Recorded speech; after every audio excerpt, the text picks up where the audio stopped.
And you guys are ready to go?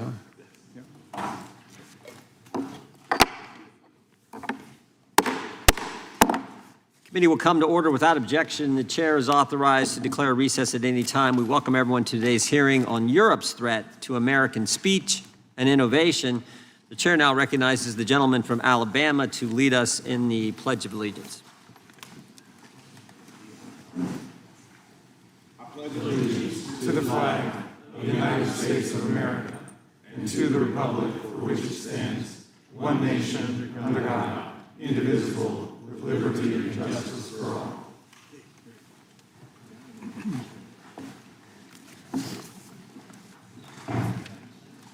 The chair is now recognized for an opening statement, and then we will move to our to the ranking member's opening statement, and then our witnesses will get 5 minutes. I want to just take an opportunity, maybe before I even do an opening statement, to welcome everyone back. Hope everyone had a good break. The ranking member and I, along with a few other members, Mr. Kiley, Mr. Fitzgerald, Mr. Correa, I think Mr. Swalwell and Ms. Crockett all had a wonderful visit to, and Mr. Cohen, to Europe, where we talked about this issue, and we learned some, I think, some valuable information. And so we look forward to today's hearing and hearing from our witnesses. But first, you got to listen to the chairman and the ranking member talk. On August 12th of last year, Thierry Breton wrote Elon Musk a letter. Thierry Breton's the commissioner in charge of enforcement of the Digital Services Act and the Digital Marketing Act. In the very first sentence, the guy in charge of enforcing this legislation passed by the EU writes this: "Dear Mr. Musk, I am writing to you in the context of recent events in the United Kingdom and in relation to the planned broadcast on your platform, X, of a live conversation between a U.S. presidential candidate and yourself." So think about it. The guy in Europe in charge of enforcing a European Union law writes an American about an American company, about an American election, and he says the context for the letter, the reason for the letter, are events that are happening in the UK, a non-European Union country. That's not Europe trying to influence what happens here. I don't know what is. He goes on throughout the letter and says this: measures need to be taken to combat disinformation. He said this to Mr. Musk. We're concerned about any, quote, illegal content you may have. And he ends his letter by saying, my services and I, very last sentence, my services and I will be extremely vigilant to any evidence that points to breaches of the Digital Services Act and will not hesitate to make full use of our toolbox. So he ends the letter with a threat. So before the interview even takes place, he's threatening an American running an American company about an interview regarding the most important election we have, election of the President of the United States. And again, saying the reason for doing so are events that are happening in a non-European Union country, the UK. Comments about events happening in the UK. Concerned about this, quote, spillover effect. That is why we're having today's hearing. That's why we went to Europe last month, or actually in July, to study this issue. Now, here's what's interesting. Mr. Breton, after he sends this letter, this committee sent him 2 letters, and then he suddenly resigns. We asked him to come today, but he refused to come. We asked him to send written testimony. He refused to do that. We asked him to appear. He just wouldn't come. I think it's important to remember what the House Judiciary Committee did last Congress. We investigated our government, the Biden administration, their attacks on free expression here in the United States. What Michael Schellenberger journalists called the censorship industrial complex. Big government, big tech, big media, big academia, all working together to censor Americans. And we learned all kinds of things in that investigation. We learned on April 27th of 2022 that the Biden administration had established a disinformation governance board. That's right, a bunch of bureaucrats going to get together and tell you what you can say, what you can tweet, what you can post, what you can read, what's misinformation, what's disinformation, and the new term they come up, what's malinformation. Thank goodness, because many of us raised concerns about that, they disbanded that disinformation governance board. We no longer had that. We heard from journalists like Mr. Schellenberger, like Matt Taibbi, regarding the Twitter files. We heard from Tulsi Gabbard. We heard from RFK Jr., all Democrats, frankly. In fact, I took some heat for that. What are you doing bringing Democrats in front of the judiciary? We brought them in because they care about the First Amendment. It was interesting. When RFK Jr. came in to testify, the Democrats actually made a motion to go to executive session. kick everyone out. No journalists, no one was allowed. They wanted to kick everyone out, go to executive session so no one could hear what RFK Jr. was going to testify to in a hearing on censorship. You can't make this stuff up. We learned that on January 23rd. Oh, think about that, by the way. We learned on January 23rd, 2021, maybe point this one out first, that there was an email. So the third day of the Biden administration, there was an email sent from the White House to Twitter which said, take down this tweet ASAP. And who had issued the tweet? Who had put out the tweet? RFK Jr. So you had the Biden administration trying to censor a fellow Democrat who was going to run against him in the Democrat primary. I mean, and everything in that tweet actually were true statements. So we learned all that last year, and of course our investigation culminated with a letter from Mr. Zuckerberg on August 26, 2024 last year, where he said, yes, the Biden administration pressured us to censor. We did it, we're sorry, and we won't do it again. And Meta, Facebook, has now subsequently changed policy. They now go to the community notes policy instead of the, quote, independent fact checker approach that was being used before. We had one other witness last Congress, journalist from Canada, Rupa Subramanya, who I thought said something that was really important. She said, free speech is a core value of Western culture. And that is true, and that's what our concern is. We're concerned about the attacks on free expression in Europe, the censorship, the arrest for offensive posts, the chilling effect it all has on speech, but we're more concerned, frankly, as Americans about the limits the DSA, the Online Safety Act in the UK, put on Americans' First Amendment rights, and the shakedown, and I think that's the appropriate term, the shakedown of American tech companies under the DSA, the OSA, and the Digital Marketing Act Digital Markets Act in the European Union. These acts target our tech companies that provide the modern town square, and they are the engines of innovation in our global economy. Since the turn of the century, European tech companies have languished behind their American counterparts. European governments have tried everything to change this except what might actually work, deregulating their own economy and letting free enterprise flourish. Instead of cutting red tape and allowing their own companies to innovate and grow, the EU and the UK are going after American companies that have grown to dominate the global tech landscape. Regulations like the EU's Digital Markets Act and the UK's Digital Markets Competition and Consumers Act impose burdensome requirements on US tech companies while leaving their European counterparts untouched. But these attacks on American companies won't result in a so-called European champion. Instead, China wins as Europe hurts both itself and America. They make the user experience worse. They distort the digital marketplace by allowing less innovative and less efficient foreign competitors to simply steal from US tech companies. In addition to attacking American tech companies, Europe is attacking free speech around the world, including here in America. Laws like the Digital Services Act and the Online Safety Act are the engines of global censorship regime targeting political speech disfavored by European bureaucrats. The censorship mechanism is simple.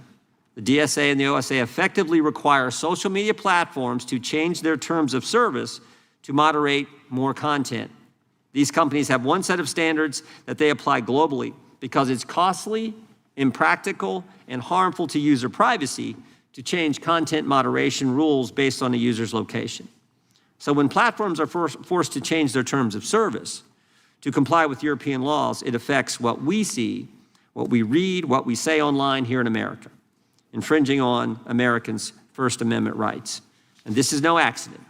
Even the New York Times, The Atlantic have acknowledged that these foreign censorship laws are intended to have global impact.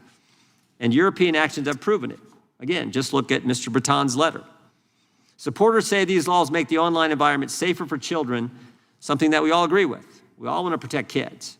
But censorship laws are never about disinformation or child safety or anything else. They're always about censoring criticism of the government. Social media is a relatively new technology, but censorship is as old as time. Misinformation, disinformation, hate speech labels are always used by the people in power to censor their critics. And my experience has taught me that today's misinformation is tomorrow's truth, And we have seen it time and time again. I always like to point out, everything the government told us about COVID turned out to be wrong. Everything our government told us about COVID. I'm not even talking about Europe here. Everything.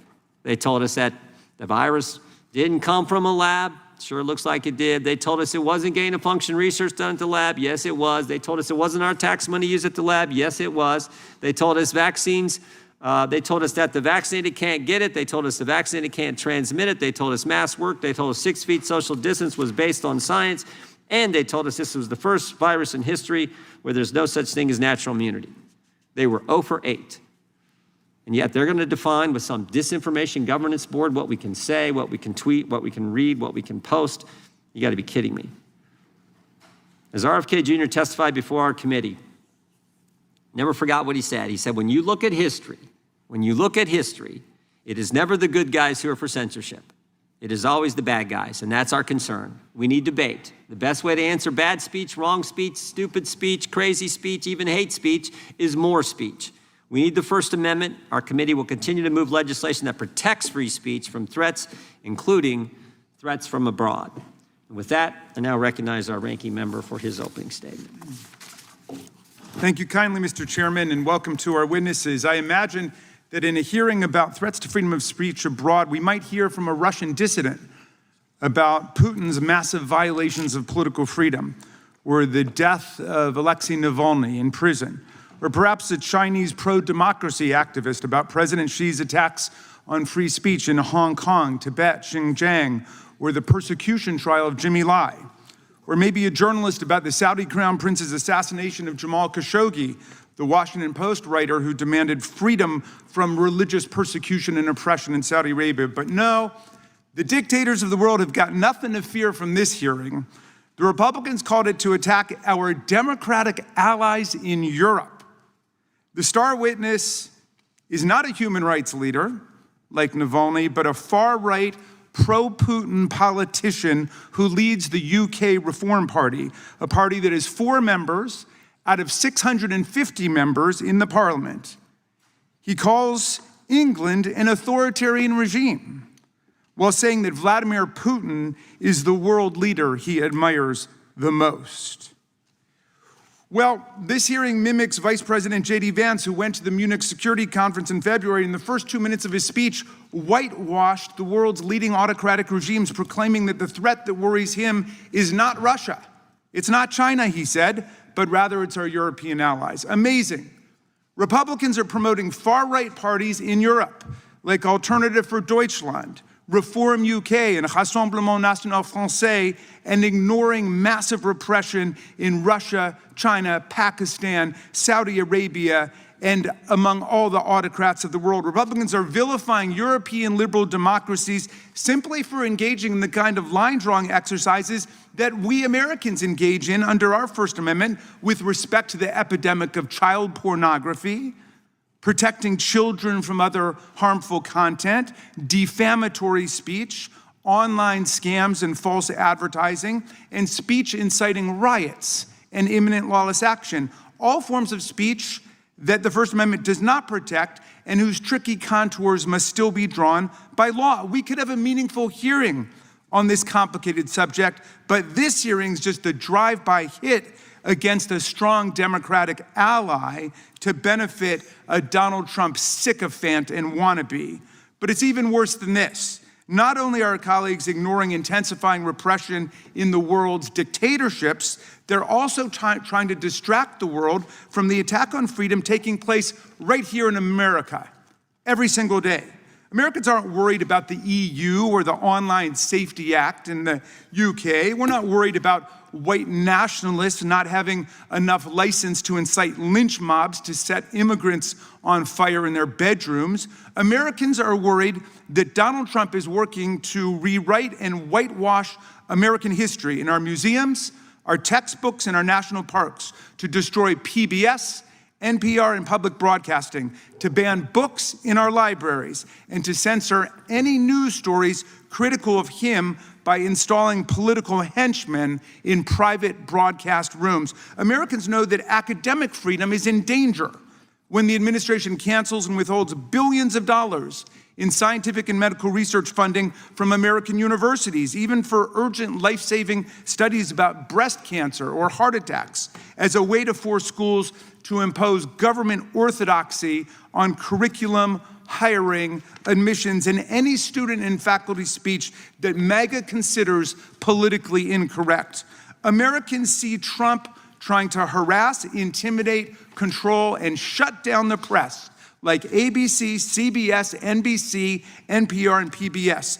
The Republican-controlled FCC essentially blackmailed media companies Skydance and Paramount into agreeing to install a spy, a monitor, a minder, I think the Brits might say, to police CBS news programs to make sure that they are being sufficiently Trumpy in giving us the news in order to get approval of a merger from FCC. Meanwhile, Trump sued 60 Minutes and CBS personally for $20 billion for the frivolous cause of action that he thought an interview with Kamala Harris was edited too favorably, and then walked away with a cool $16 million in a shakedown settlement for his library, all part of a now familiar pattern. When Trump doesn't like the news, he sues the broadcaster and unleashes the FCC on them until they pay up and agree to a government spy stationed in their office. Free speech is so much in danger in the US today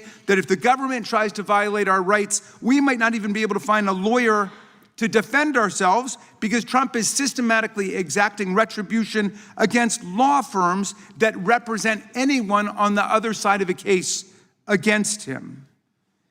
Look, our country loves free speech. We fight for free speech. We fought for free speech, and we know it's in danger when students who are lawfully in the United States are taken off the street and arrested without warrants by masked federal agents in unmarked cars for writing an article or attending a rally that Stephen Miller doesn't like. Free speech is in danger when visitors to our country have their social media accounts screened at the border for any criticism of Donald Trump. Free speech is in danger when To Kill a Mockingbird, The Handmaid's Tale, 1984, and The Kite Runner are banned from our schools and libraries across the country, and even families defending our freedom abroad have to fight for their kids' right to read freely in public schools run by the Department of Defense. Freedom's in danger when the administration tramples the civil service rights of hundreds of thousands of nonpartisan expert civil servants.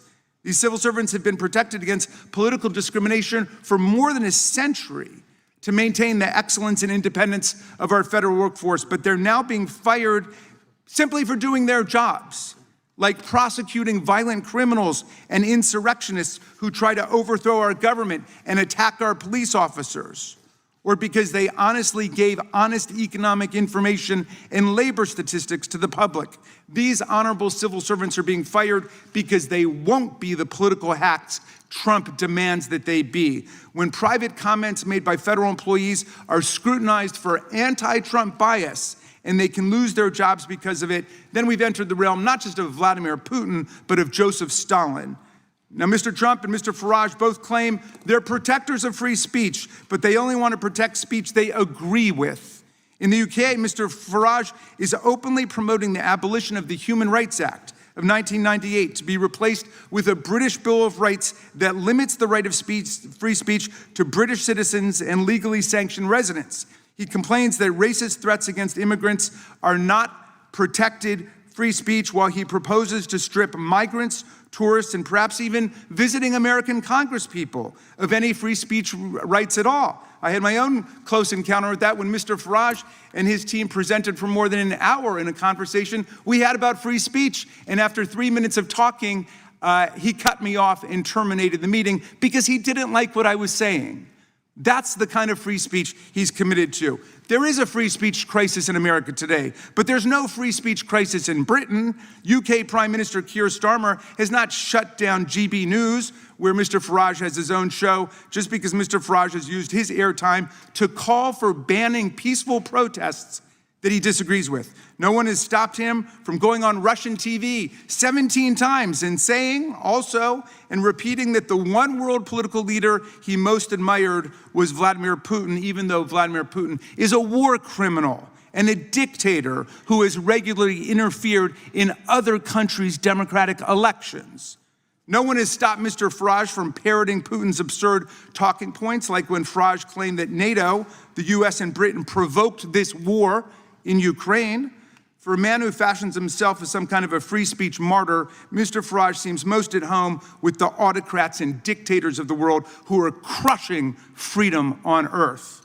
Mr. Farage wants to get rid of the Online Safety Act in his country, a law shepherded by the Conservative Party and implemented by the Labor Party, which bans child pornography online, protects children from harmful content, forbids non-consensual pornography and other unlawful content. He should go and advance the positions he's taking here in Congress today in Parliament, which is meeting today, if he's serious about it. To the people of UK who think this Putin-loving free speech imposter and Trump sycophant will protect freedom in your country, come on over to America and see what Trump and MAGA are doing to destroy our freedom, kidnap college students off the street, ban books from our libraries, militarize our police and unleash them against our communities, take over our universities, wreck our professional civil service, and turn the government into a money-making machine for Trump and his family. You might think twice before you let Mr. Farage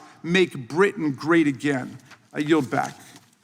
The gentleman yields back. I would just point out that the encounter that the ranking member had with Mr. Farage was a little different at my recollection than how it was described. And I would also point out that the gentleman alleges there's no free speech in America under President Trump, while his staff member is holding up countless number of articles criticizing the Trump administration.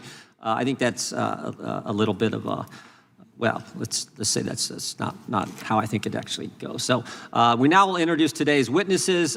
We will start with the Right Honourable Nigel Farage. Mr. Farage is a member of Parliament from Clacton and the leader of the Reform UK Party. He is also a television host and was a leading proponent of the Brexit campaign. Mr. Lorcan Price is an attorney with ADF International, a nonprofit organization that works to protect religious freedom, free speech, parental rights, and the sanctity of life. Before joining ADF International, he was an attorney in Ireland. Mr. Morgan Reed is the president of the App Association, a trade association comprised of app developers and connected device manufacturers. He routinely testifies before Congress on matters of interest to his members, including artificial intelligence, competition, and other issues. And we have Professor David Kaye. Mr. Kaye is a clinical professor of law at the UC Irvine School of Law. Professor Kaye previously served as the United States Special Rapporteur on the promotion and protection of the right to freedom of opinion and expression. We welcome our witnesses and thank them for appearing today. We will begin by swearing you in. Would y'all please rise and raise your right hand? Do you swear or affirm under penalty of perjury that the testimony you're about to give is true and correct to the best of your knowledge, information, and belief, so help you God? Let the record show that each of the witnesses answered in the affirmative. You can, thank you, please be seated. Please know that your written testimony will be entered into the record in its entirety. Accordingly, we ask that you summarize your testimony in 5 minutes. I think we'll just go down the line, and we will start with Mr. Reed, then Mr. Price, Mr. Farage, and then Professor Kaye. So, Mr. Reed, you're recognized. 5 minutes. My name is Morgan Reed, and I'm the president of ACT, the App Association. Our members are small and medium-sized tech companies from your districts and around the world. We build and sell the apps and the products you love. If you're scheduling a haircut, tracking your productivity at work, or using online tools to train your employees, it's likely one of my members made that happen. I'm here to tell you that our European members are just as good, just as smart, and just as entrepreneurial as our American members. Whether it's Clement Sauvage in France, Mitchell Volkring in the Netherlands, or Mark Thomas in the UK, their companies are busy trying to change the world. The difference between them and our American members can be seen in the ever-growing wall of ex-ante regulation and compliance requirements from an EU government that is constantly asking how government can be more involved rather than less. Unfortunately, the DMA is a perfect encapsulation of the problem.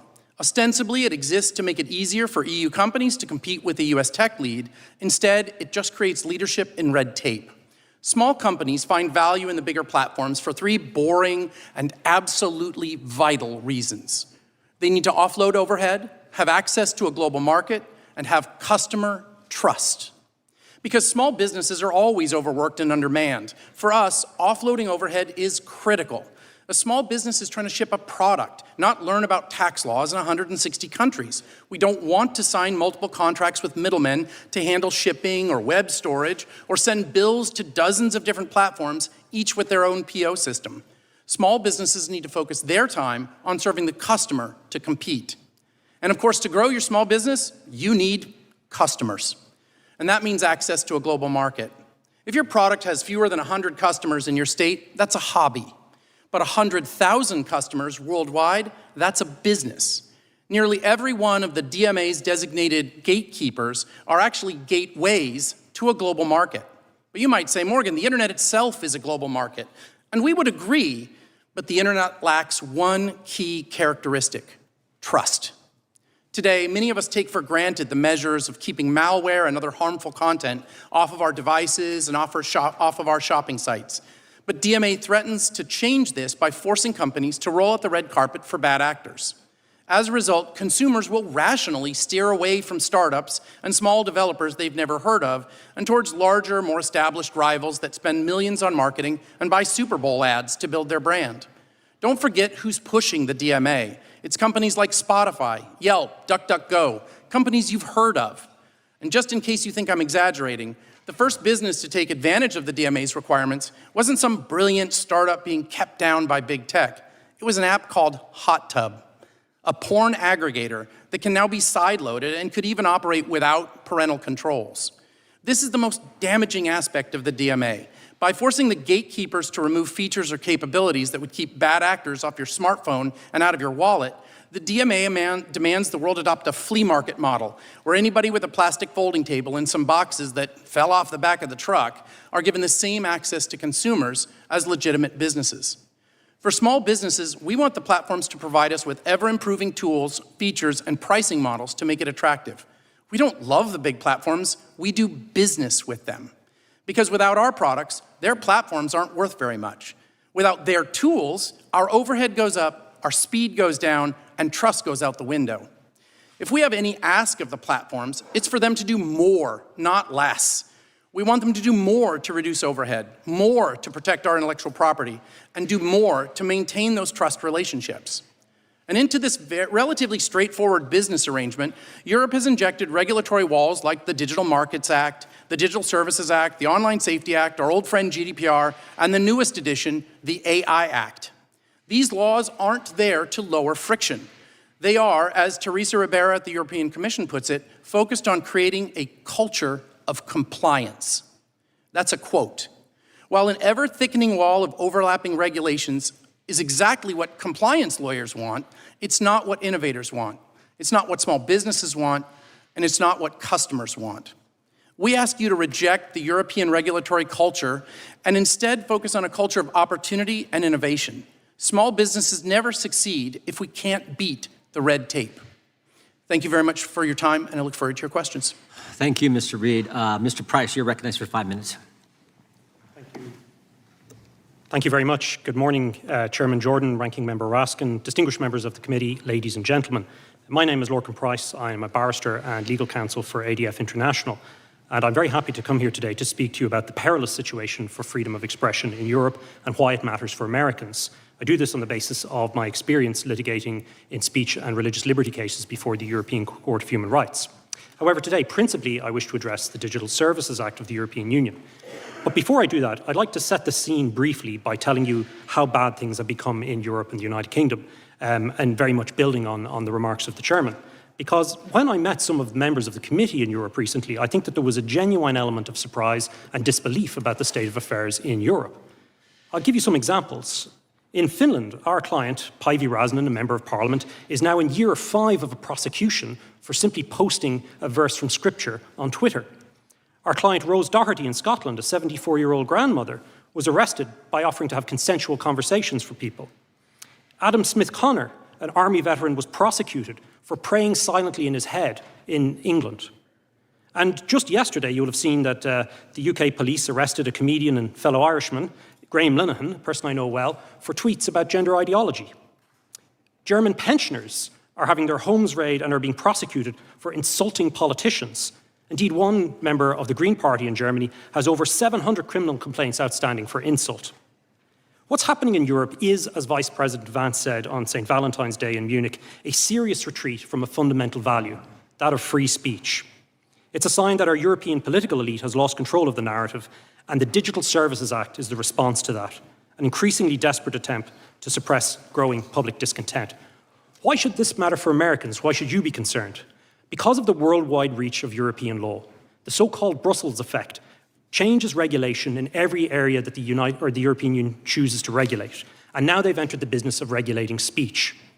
And they're very proud of the so-called Brussels effect when you ask them about it. This new EU law is essentially an anti-speech law.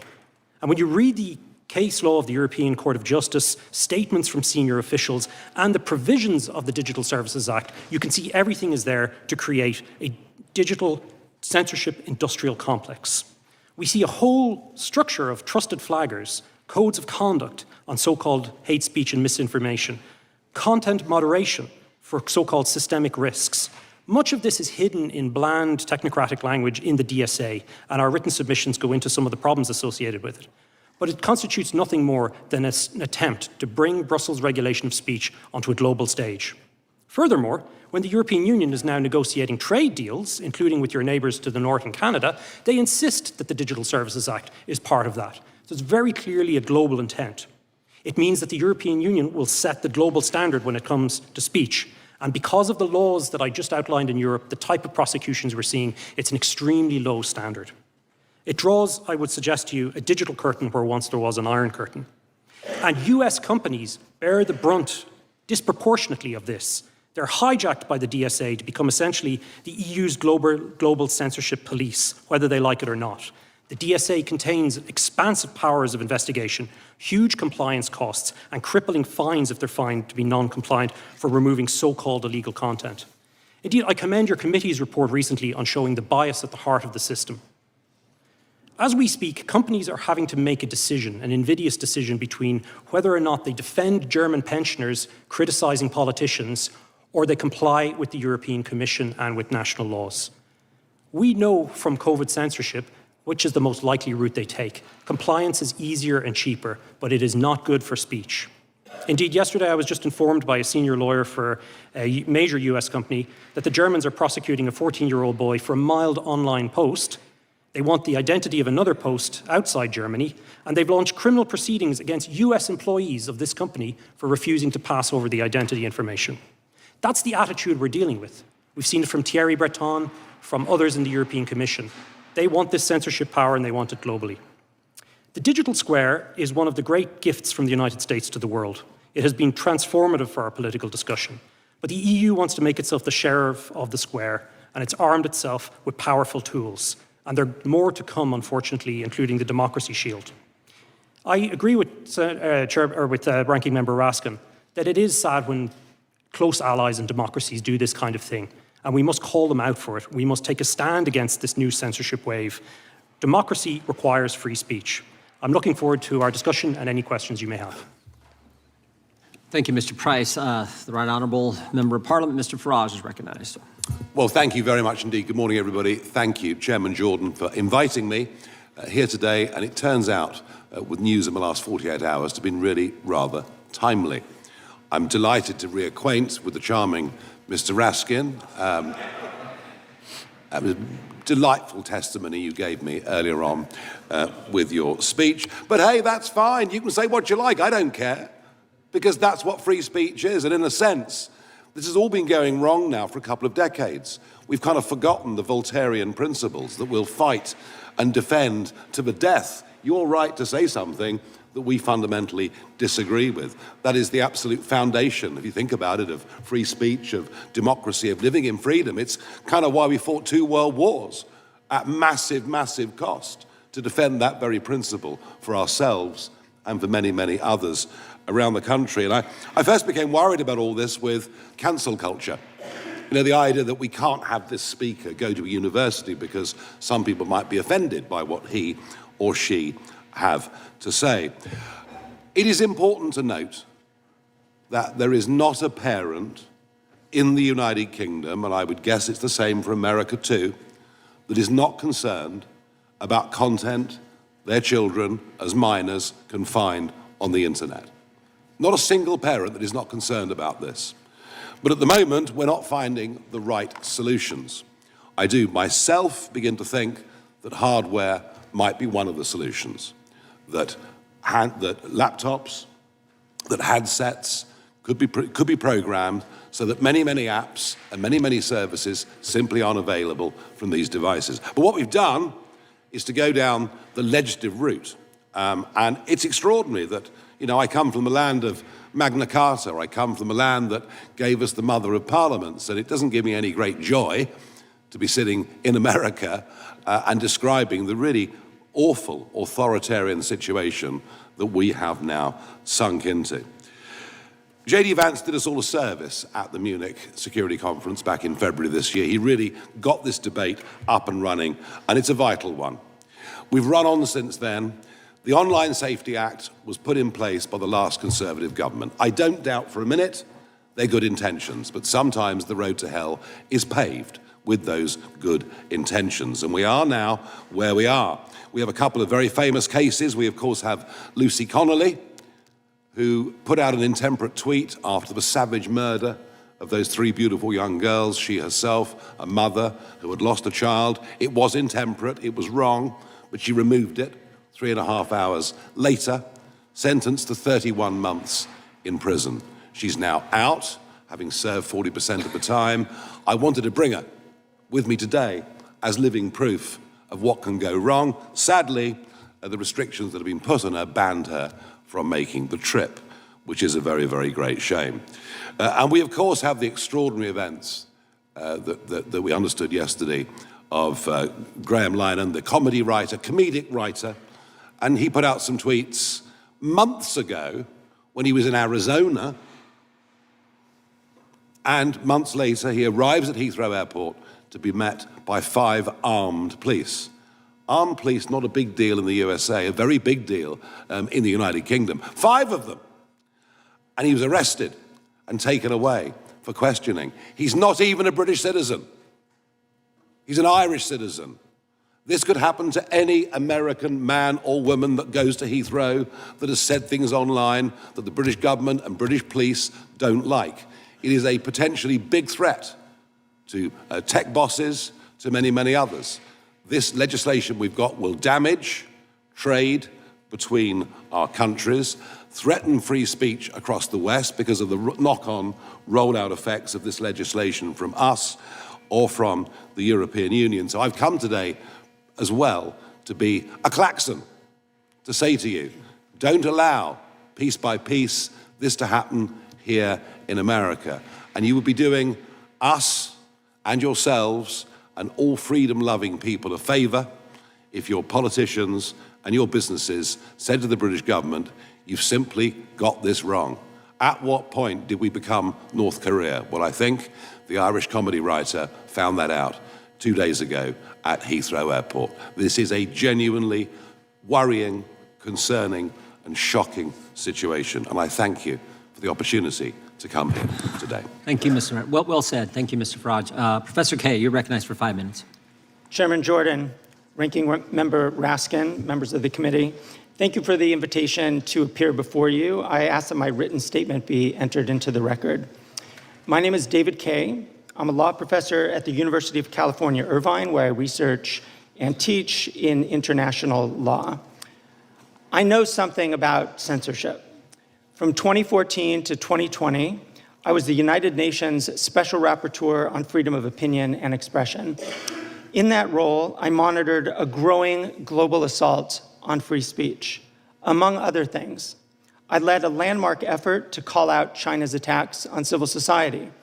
I detailed repression of media and criticism in Putin's Russia. I condemned Iran's suppression of dissent. And I even criticized democratic governments when they sought to force platforms to take down lawful speech. That is censorship. Violations of the human right to seek, receive, and impart information and ideas of all kinds, guaranteed by Article 19 of the International Covenant on Civil and Political Rights, a treaty ratified by the United States in 1992, inspired by the First Amendment, it guarantees a speaker's rights and the rights of everyone to access information. So it pains me that the United States, the country that had my back as special rapporteur, the land of the First Amendment's make no law, now leads the charge to undermine freedom of speech and of the press. The threat is real, live, and I think shocking given our nation's historic commitments. The administration follows a well-worn path. A few examples. The silencing of scientists and public health officials. Just last week, the head of the CDC was fired because she would not agree to change her conclusions about vaccines. The administration has scrubbed websites that doctors and parents use to make decisions. Censoring and punishing speech of visitors. In visa interviews and at the border, there are increasing reports of officers screening visitors according to their social media activity or detaining and deporting based on speech and op-eds. And the repeated assaults on the media, as we've seen attacks on public broadcasting, frivolous lawsuits against media outlets, and the decimation of Voice of America. This is the tip of an iceberg of censorship that should concern this committee and every American. Yet US officials who claim to be free speech warriors are spending their time looking abroad. Now, I know of nobody who argues that EU and British laws on speech are perfect. Still, the EU Digital Services Act and the UK Online Safety Act respond to problems both sides of the aisle in Congress have found serious but have yet to address: the enormous, opaque, and unaccountable power of a small number of massive tech companies over our information environments. The EU answered the question of massive platform power not by claiming new powers to take down content or accounts. It adopted new rules to empower users, including by requiring notice and an opportunity to appeal content moderation decisions. The Online Safety Act, championed by Labor and conservative parties, was widely popular as an attempt to hold big tech accountable. It does have elements that concern me, yet whatever faults it might have, it, like any other British law, is subject to legal challenge and review by courts for any violation of fundamental rights, just as we would expect of any democracy. Neither established censorship regimes. I encourage members of this committee to consider two things. First, instead of criticizing allied democracies, consider the kinds of content online that you find objectionable. Maybe it's anti-Semitic or Islamophobic content, misogyny, child endangerment, content glorifying terrorism or inciting violence. How do you propose to address those in a way that is consistent with free speech values? That's not an easy question, and it can't be waved away with just 3 words: because free speech. The EU and the UK have made their choices subject to democratic judicial oversight and acting in good faith. I think this committee could do the same. Second, this committee has the obligation to protect Americans' freedom of expression here at home. The administration is putting freedom of expression under direct attack, and I think oversight and constraint from this committee would make quite a bit of sense. That, I would respectfully submit, is the real threat to American speech and innovation, and I look forward to your questions. Thank you. Thank you, Professor. The chair, we'll now proceed under the 5-minute rule. The chair now recognizes the chairman of the subcommittee, Mr. Fitzgerald. Thank you, Chairman Jordan. Well, one of the things we found out on our trip through Europe was that the U.S. innovates, China duplicates, and now the EU regulates. Mr. Reid, I have a question for you first. Reports estimate that complying with the EU's Digital Markets Act, the DMA, could cost American companies up to $1 billion every single year. That's not just a number on a page. Those costs ultimately fall on American workers, who will see fewer jobs, on consumers, who will face higher prices and fewer choices, and on entrepreneurs, who will have a harder time competing against subsidized foreign rivals. Mr. Reid, is it correct that these compliance costs affect our economy? And what does it mean for America if Europe is allowed to impose these kind of costs on U.S. innovation? The short answer is yes, absolutely. The more detailed answer is that unfortunately that Europe has taken an ex-ante approach to regulation. The United States has always done well with an ex post. As a small business entrepreneur, I actually want fraud to be gone after. I want deceptive practices to be reduced. But unfortunately, what we see in the EU is an ex-ante process that ups my compliance requirements without actually giving customers the certainty of the result. So it's absolutely raising costs. And for American developers, we see one of the largest problems is how do you get to those European customers if the first tranche you hit is paying a compliance lawyer to meet all of these tests? Thank you. Mr. Price, our Federal Trade Commission Chairman Ferguson has warned the government regulation can stifle, obviously, competition and innovation, and in many cases, the government itself becomes the most dangerous of all the monopolies. Isn't it the DMA, is the DMA a perfect example of that? It kind of weaponizes and makes it burdensome with regulations. Can you give me your comments on the DMA and what do you think the status is right now? I certainly agree that European regulation generally slows down competition. It creates a situation whereby companies are unable to innovate with any degree of speed because they're constantly looking over their shoulder towards regulators around compliance. DMA, a very good example of that. Not just the DMA, though. Of course, you have the General Data Protection Regulation, GDPR. You have the DSA, the Digital Services Act, and constantly more and more being added. It's been estimated in the digital market space alone since 2016. 30 pages of regulation existed at the time. We're now over 1,000 and growing. So the European Union's response to American innovation is more and more regulation, generally around nebulous concepts like safetyism and protecting consumers, but very often just, particularly with the DSA, to create, unfortunately, a censorship industrial complex, as I outlined. DMA, very good example of that as well. Thank you very much. Mr. Reid, if I could come back to you, President Trump just secured a landmark commitment from the EU to address unjustified digital trade barriers. It was part of the U.S.-EU trade deal. I'm hopeful that this will result in the EU kind of removing, and a lot of people we talked to in Europe when we were there said that there was a possibility that they could pull back on some of this. What action could President Trump take to hold the EU accountable to their commitment?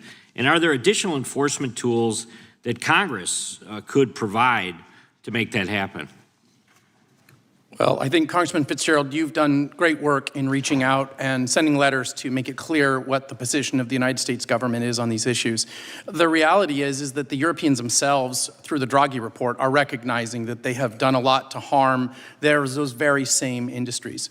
We're hopeful that the United States can continue to use the careful power and the careful discussions through our trade negotiations and other actions to get them to step back. But we're here to talk about free speech, and so one of the things I would point out is we want the small businesses in Europe to also be able to speak and say, hey, we need these regulations pulled back.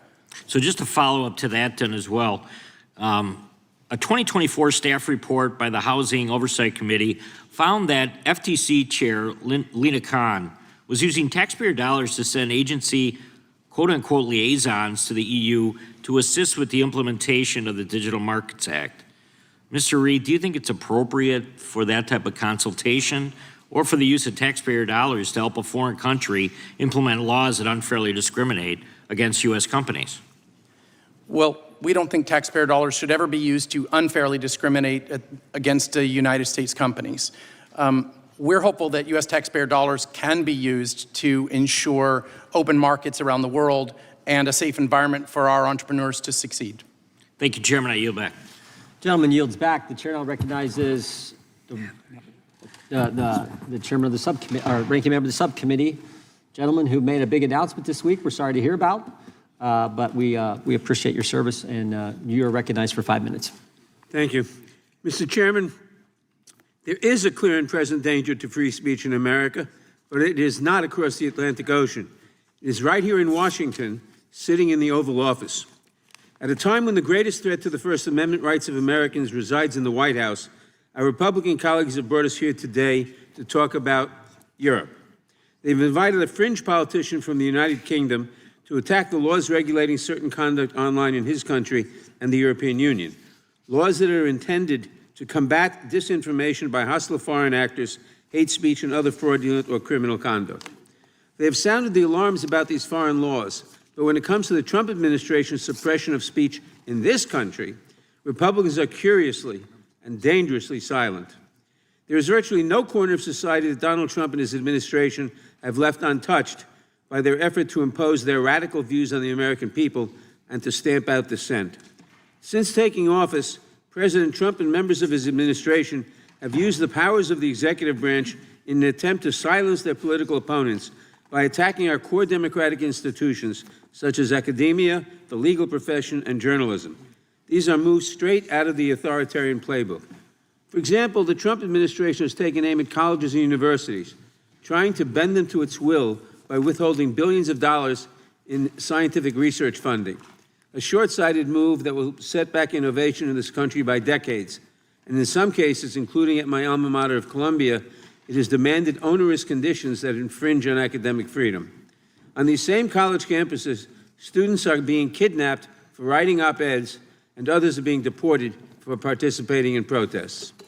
The Trump administration has also targeted disfavored law firms that dare to challenge the president or to hold him accountable, or simply for hiring an attorney who clashed with Trump in the past. Some have sadly capitulated to its campaign of extortion. The president has even taken aim at the arts and humanities, launching a hostile takeover of the Kennedy Center and censoring exhibits at the Smithsonian Institution, attempting to whitewash American history and to stamp out free expression.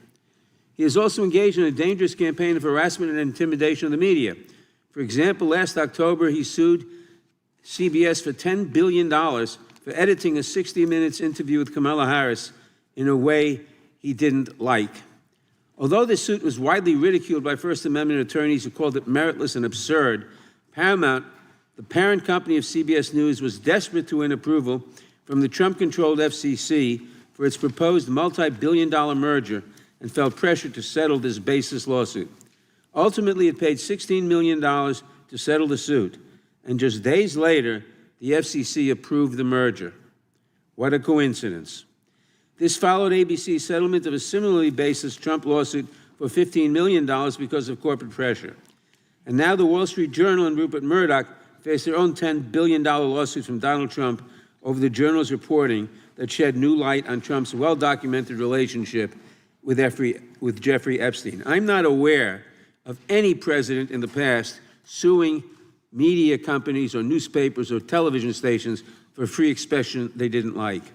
Professor Kay, the free press is essential to our democracy and the rule of law. Can you explain how President Trump's attacks on the news media and his attempts to sue them into silence impact freedom of expression and freedom of speech in this country? Yes, thank you, Mr. Nadler, and congratulations on your announcement this week.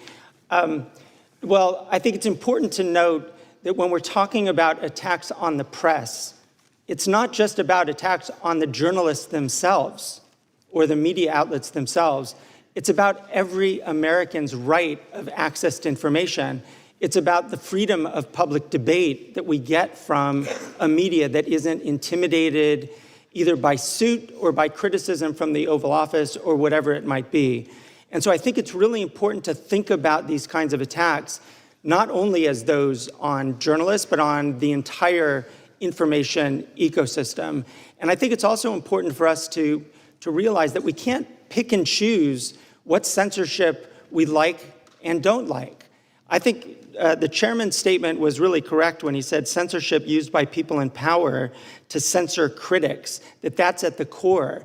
And we should be examining where do we see that. We tend to see that quite a bit in this country, I think in an unprecedented way.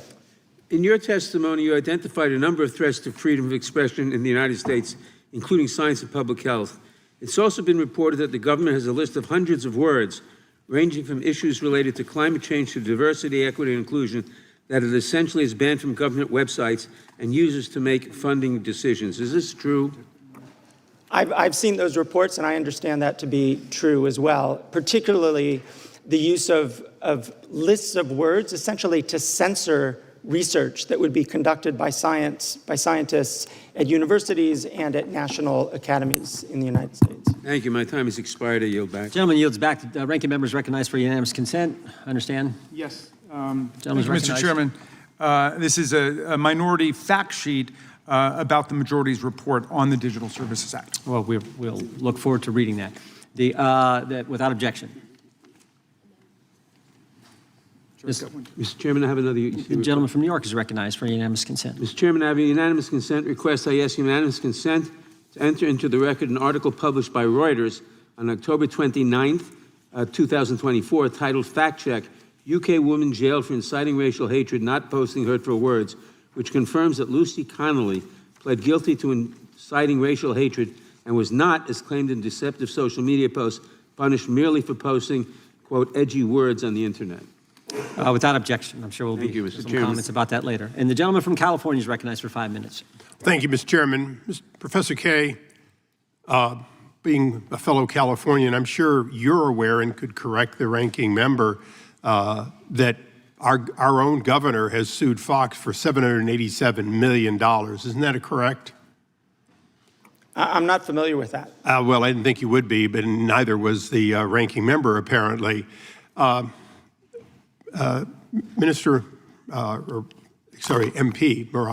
Farage, do you have the equivalent of what the Professor Kaye was talking about, which is the Article 19? You're a signatory to that international convention, if you will, on free speech. Do you feel that it is being observed in the UK? Maybe a signatory to it, and we may. And the Prime Minister, today in the House of Commons was talking about free speech, and indeed when President Trump was with him in Scotland the other day, he talked about our proud history of free speech, but what people say and what they do are two very different things. And the argument is that the Online Safety Act, I'll repeat what I said earlier, may have been designed by the Tories with the best of intentions, but has turned out to be the sledgehammer that misses the nut. It's not protecting kids, and it is damaging. So now, going back to the United States, you don't have a constitutional framework that is the equivalent of ours in that you have no First Amendment absolute guarantee. Is that correct? It is correct. Our Constitution isn't in written form. It's based on common law that's evolved and adapted over centuries, and your founding fathers looked at the best bits that we had. So it appears in Europe and in the UK, free speech is whatever the bloody members think it is at a given time, and it changes with the will of the people they elect. Is that right? Yes, but I don't think at any point we've really had a proper debate about infringement of free speech until COVID.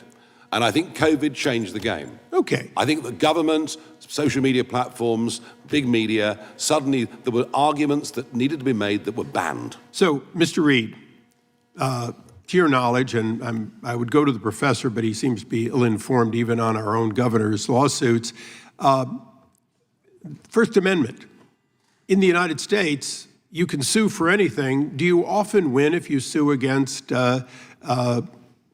institutions like Fox, Wall Street Journal? Isn't it true that effectively the First Amendment creates a tremendous shield against anything except malicious, deliberate lies?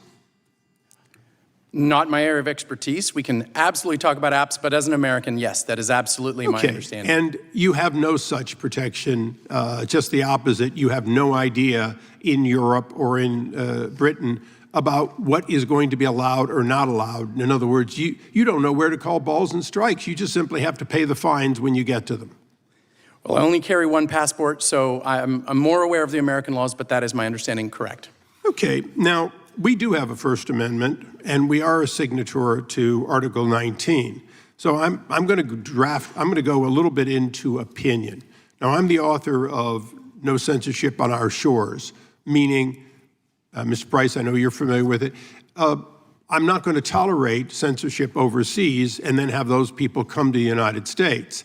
Now, Professor Kaye may object to the idea that I'm not going to let people who have been involved in censorship come into the United States because I think it's unacceptable to get away with that overseas. But let's be reciprocal for a moment for Mr. Reed and for everyone. If we're seeing Europe and the UK and other countries stifle what we are guaranteed in the U.S., and particularly arrest somebody for what they said while on U.S. soils, Shouldn't this administration be just as strong and reciprocal that we will not tolerate that activity even off our shores? And isn't that ultimately what the United States must make available to the world, essentially guarantee the First Amendment to anyone, anywhere, if they want to do business with the United States? Mr. Price.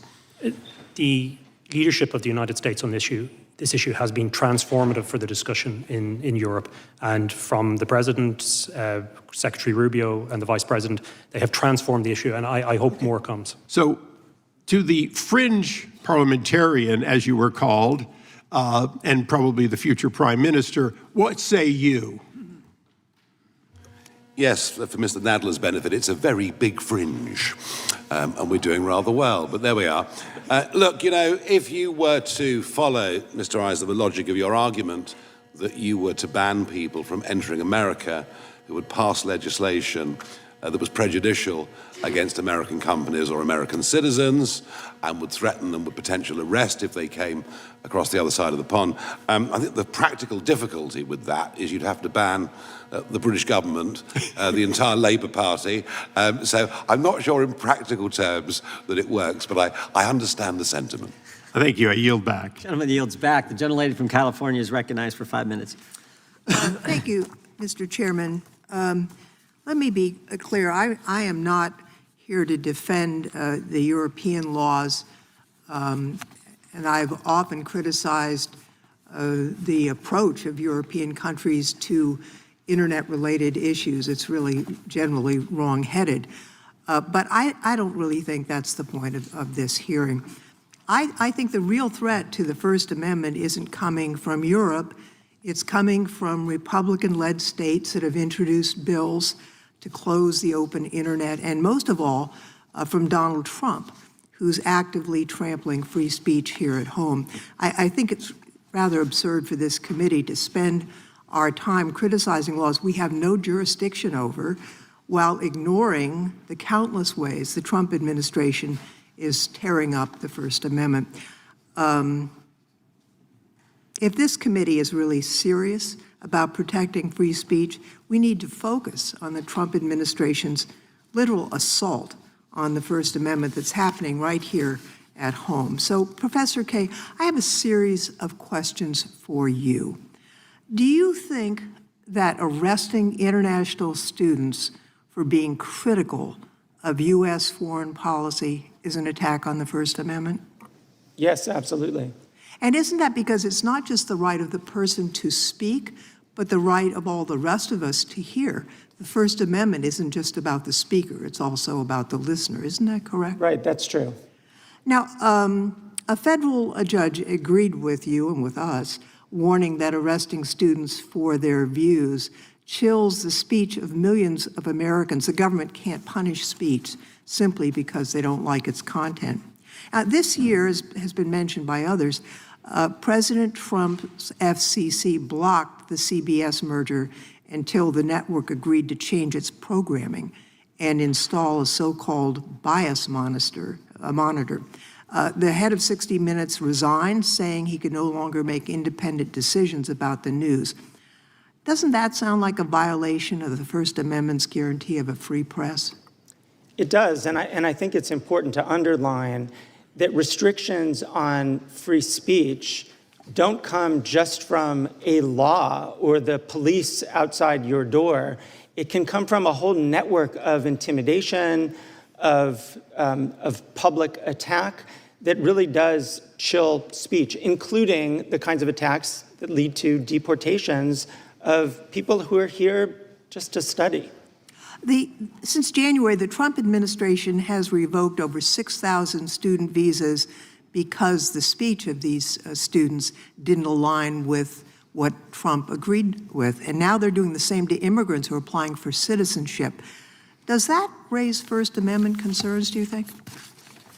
I think it raises First Amendment concerns, but it's also in a broader way, it's raising concerns about our tolerance of dissent, of this government's tolerance of criticism. And not everything is specifically about the First Amendment and the ability to enforce it in our courts. Sometimes it's about leaders in our country actually promoting a culture of open debate and open access to information. The very things that we've heard a lot about already this morning, a kind of marketplace of ideas that some people still talk about, that's not just about what the law provides, that's also about how our leaders behave towards that kind of open debate. The Federal Trade Commission held up a merger of two major advertising firms, Omnicom and Interpublic, until they agreed to run ads on X, essentially a government-ordered gift to Elon Musk. Isn't that a blatant violation of free speech standards, forcing private companies to promote speech they otherwise wouldn't? It's certainly a kind of extensive use of the term of jawboning that has come up over the last several years. And it's a kind of pressure that absolutely interferes with free speech. And it's also the kind of weaponizing of our federal agencies in support of a particular actor, a particular business person. It seems to me that these actions affect not just the companies or the individuals that are the target of this abuse, but they're also to scare off everyone else from engaging in that behavior. Would you agree with that? Yeah, absolutely. I think that what we're seeing right now with just this essentially a kind of avalanche of restrictions and intimidations of free speech in this country, that it's designed to chill that kind of debate. It's designed to chill whistleblowers, to chill scientists, to chill professors and students. I think that's essentially what we're witnessing right now. My time has expired, Mr. Chairman. I yield back. Generally yields back. Mr. Chairman, I ask unanimous consent. You see request from the gentleman, California. Yes, I ask unanimous consent that the Politico ad or news that was dated June 27, 2025, saying Gavin Newsom sues for $787 million be placed in the record. Without objection. Mr. Price, has anything in the Digital Services Act changed in the last year? No, sir. Hasn't been amended, hasn't been changed at all? No, sir. So everything Mr. Breton wrote 1 year ago today, well, August 12, 2024, that's still in place, where he said to an American running an American company about an interview that was yet to happen, future happen interview, threatened this individual. None of that nothing in the law has changed that would change what actions this individual took. Nothing in the law. Just because Mr. Breton's gone doesn't mean Ms. Verkunen can't do the same darn thing, right? Precisely. Yeah, and that's the concern. Mr. Price, is this statement, we need to take back our country, is that statement hate speech?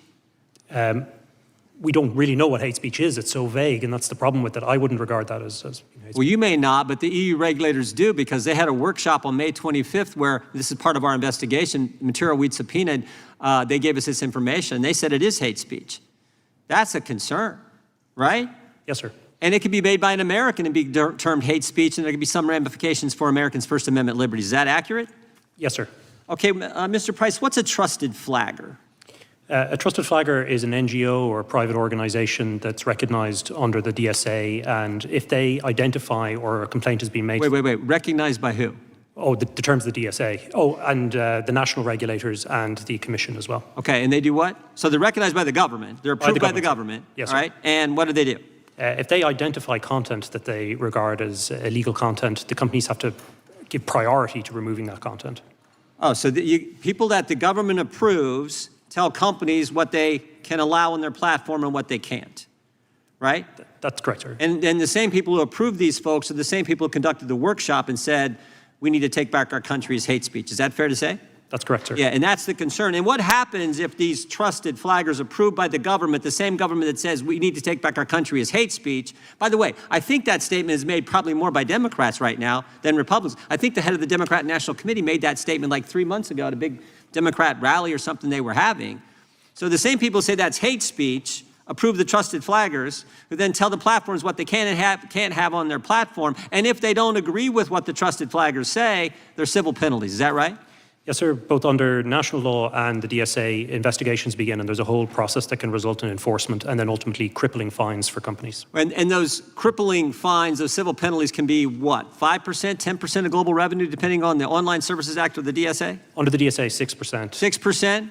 Wow, that's a lot of money because these are big companies, right? Yes, sir. Now, Mr. Farage, it's not just civil penalties, though. And this is where it gets really scary, because my understanding is there's criminal penalties, and I think in 2023 in the United Kingdom, there were 12,183 arrests for offensive posts. 12,000 people arrested for things they posted online that some trusted flagger approved by the government, the same government that says what's being said at the Democrat National Committee, we need to take back our country, is hate speech. That's a scary scenario. Is that right? Yeah, they're massive statistics, and I mean, some of it comes under non-crime hate incidents. So you've said something on social media, someone's taken objection, and you get the knock at the door from the police sort of warning you that if you do this again, something may happen. And this has now been broadened out. I mean, Mr. Price made the point, what is hate speech? How do you define hate speech? And that's the problem, isn't it, with all of these laws, that we finish up in a position where local police forces, etc., have to choose their own interpretations. I think, again, as I said to you earlier, the timing of this hearing today is perfect because the head of the Metropolitan Police, who arrested Graham Linehan at Heathrow Airport, he's thrown the ball back now to the British Home Secretary and the government to say, please tell us, what is this law intended? What are we supposed as the police to do? So I think we're going to have a much more rapid debate about this. But my worry is it may get worse, if I may quickly. Because the Labour government now are intending to pass a law that has a definition of Islamophobia. They're intending to put that into law. And that effectively will mean that criticism of a religion, mocking of a religion, would become an offence. And that's totally against everything. Because, we've always given the Pope a hard time. We've always given the Archbishop of Canterbury a hard time. So we're finishing up kind of with two-tier law and two-tier justice. Well, and that's very concerning. I had one other question I'd like to give for maybe you and Mr. Price, if I could. Speaking of religion, tell me what performative prayer is. This is something we've seen and we've discovered in our investigative work. Maybe we'll start with Mr. Price, then go to Mr. Farage. Yes, sir. We have a client at the moment who's been prosecuted or who was arrested in Bristol for a Christian pastor preaching about the differences between Christianity and Islam. He was then assaulted by a group of people identifying as Islamic people. The police arrived and they arrested him, not the people who assaulted him. This is the state of play in the United Kingdom in terms of free speech. And unfortunately, across Europe, I mean, I have a whole file of cases here where people have been arrested for criticisms of Islam, where they've been prosecuted. So things are getting pretty bad. Yeah, that extends to abortion clinics, doesn't it? And the abortion debate in Britain and Europe is different to the abortion debate in America. It's in a different place. But we have seen people warned or arrested if they've been seen to be praying outside abortion clinics, even if they're doing it silently. Hence, it's performative in the sense they're doing that. You know, I'm afraid you now have to be a certain distance away from one of these clinics. But if other members of the public object and say that your praying there is causing them psychological harm, well, the police may intervene.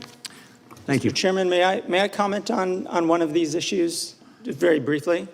I'm fine if the ranking member, okay. I may have to ask you a question after you comment.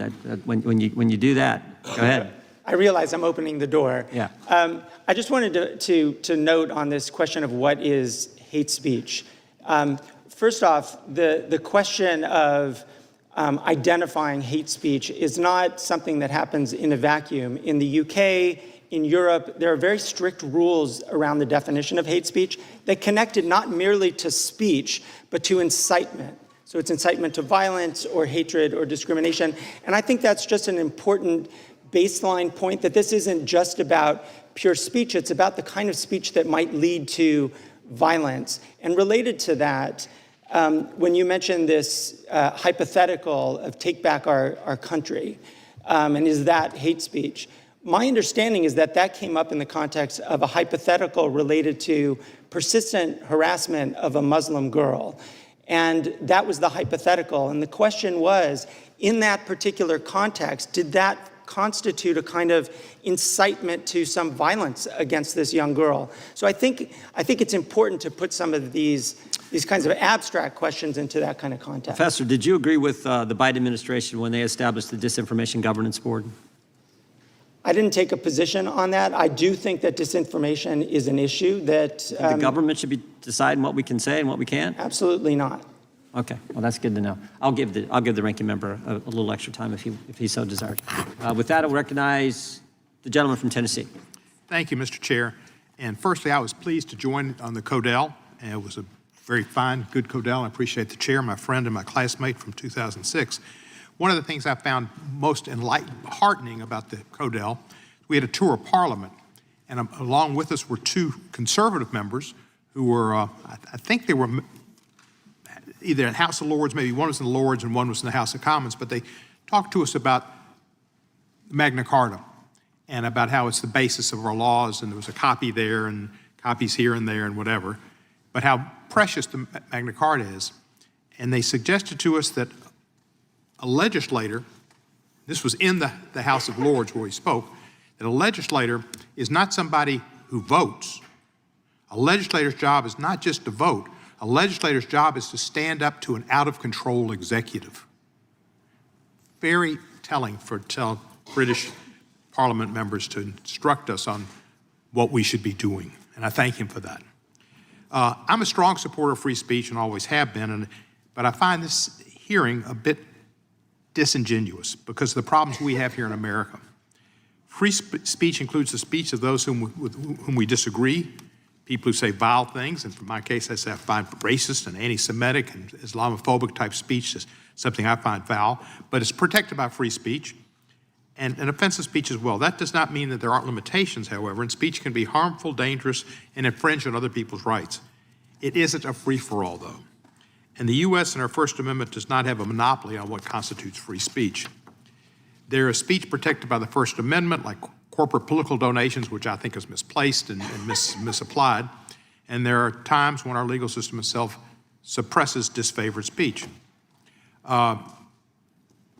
I passed the Speech Act in the 111th Congress. I think Mr. Issa was my co-sponsor, and it dealt with the fact that Britain is a favored nation for defamation actions, and it's easy to get a defamation judgment there. We would not allow those judgments to be recognized here in our country under the Speech Act if the activities that took place did not conform to our laws on free speech. And I would think Mr. Farage could try to look at changing their laws on defamation and contour more to what we see in the First Amendment, and that might be good for the people in England. Two of my good friends, most revered friends, were from England, London, Christopher Hitchens and Sir Bill Browder. And they've written books, and they could be subject to such laws as well. But work on protecting your English authors, who, from Shakespeare on, they've been pretty good.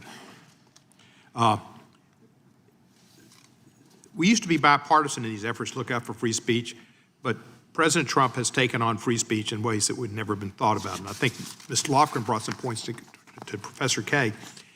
And it's not just laws, it's autocratic actions as well. President Trump, as Mr. Dalio said clearly, but so many other people have said it and felt it, is bringing us on the verge of an autocratic state. And his actions in trying to bring law firms to their knees, colleges to their knees, federal employees, students, et cetera, is anti-free speech, anti-opportunity, and fear for themselves and their futures if they speak out. Even congresspeople could be subject in the future, I'm sure, with some of the ways we're seeing this Justice Department act with questions about their speech. Our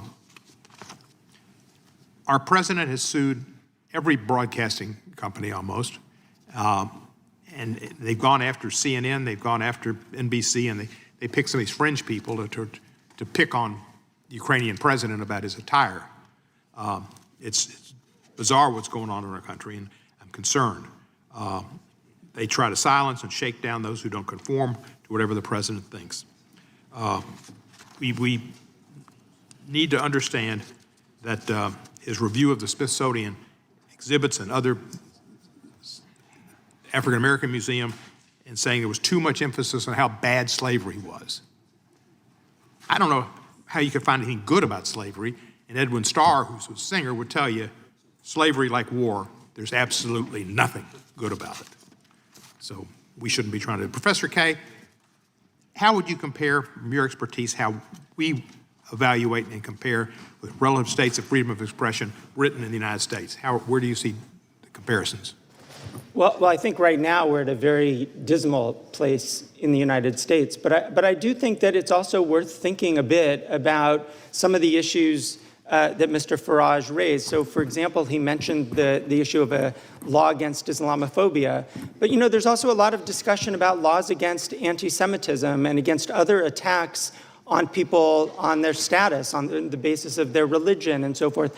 Those are actually valuable conversations to have. But you can't just sort of pick and choose which censorship or which restrictions are okay and which are not. You really need to have a general view as to what's appropriate. And I think, again, the chairman's point about censorship being a focus on criticism is the appropriate one.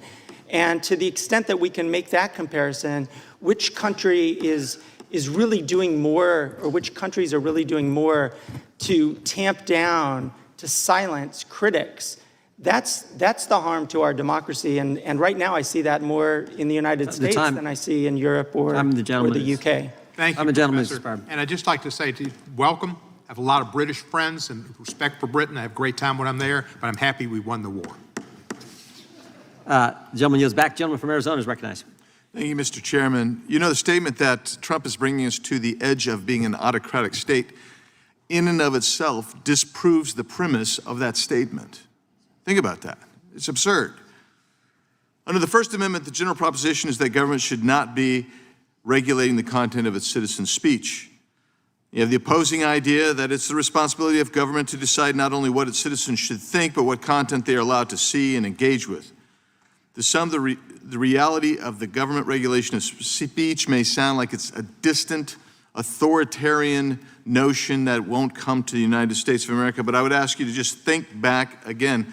I'm reminded of Orwell's 1984. Think of the memory hole that people are trying to memory hole right now, some even on this panel, sir, who don't want you to realize how bad a government can be when it attempts to censor right here in the United States. For instance, President Obama, this is from an article I'd asked for unanimous consent.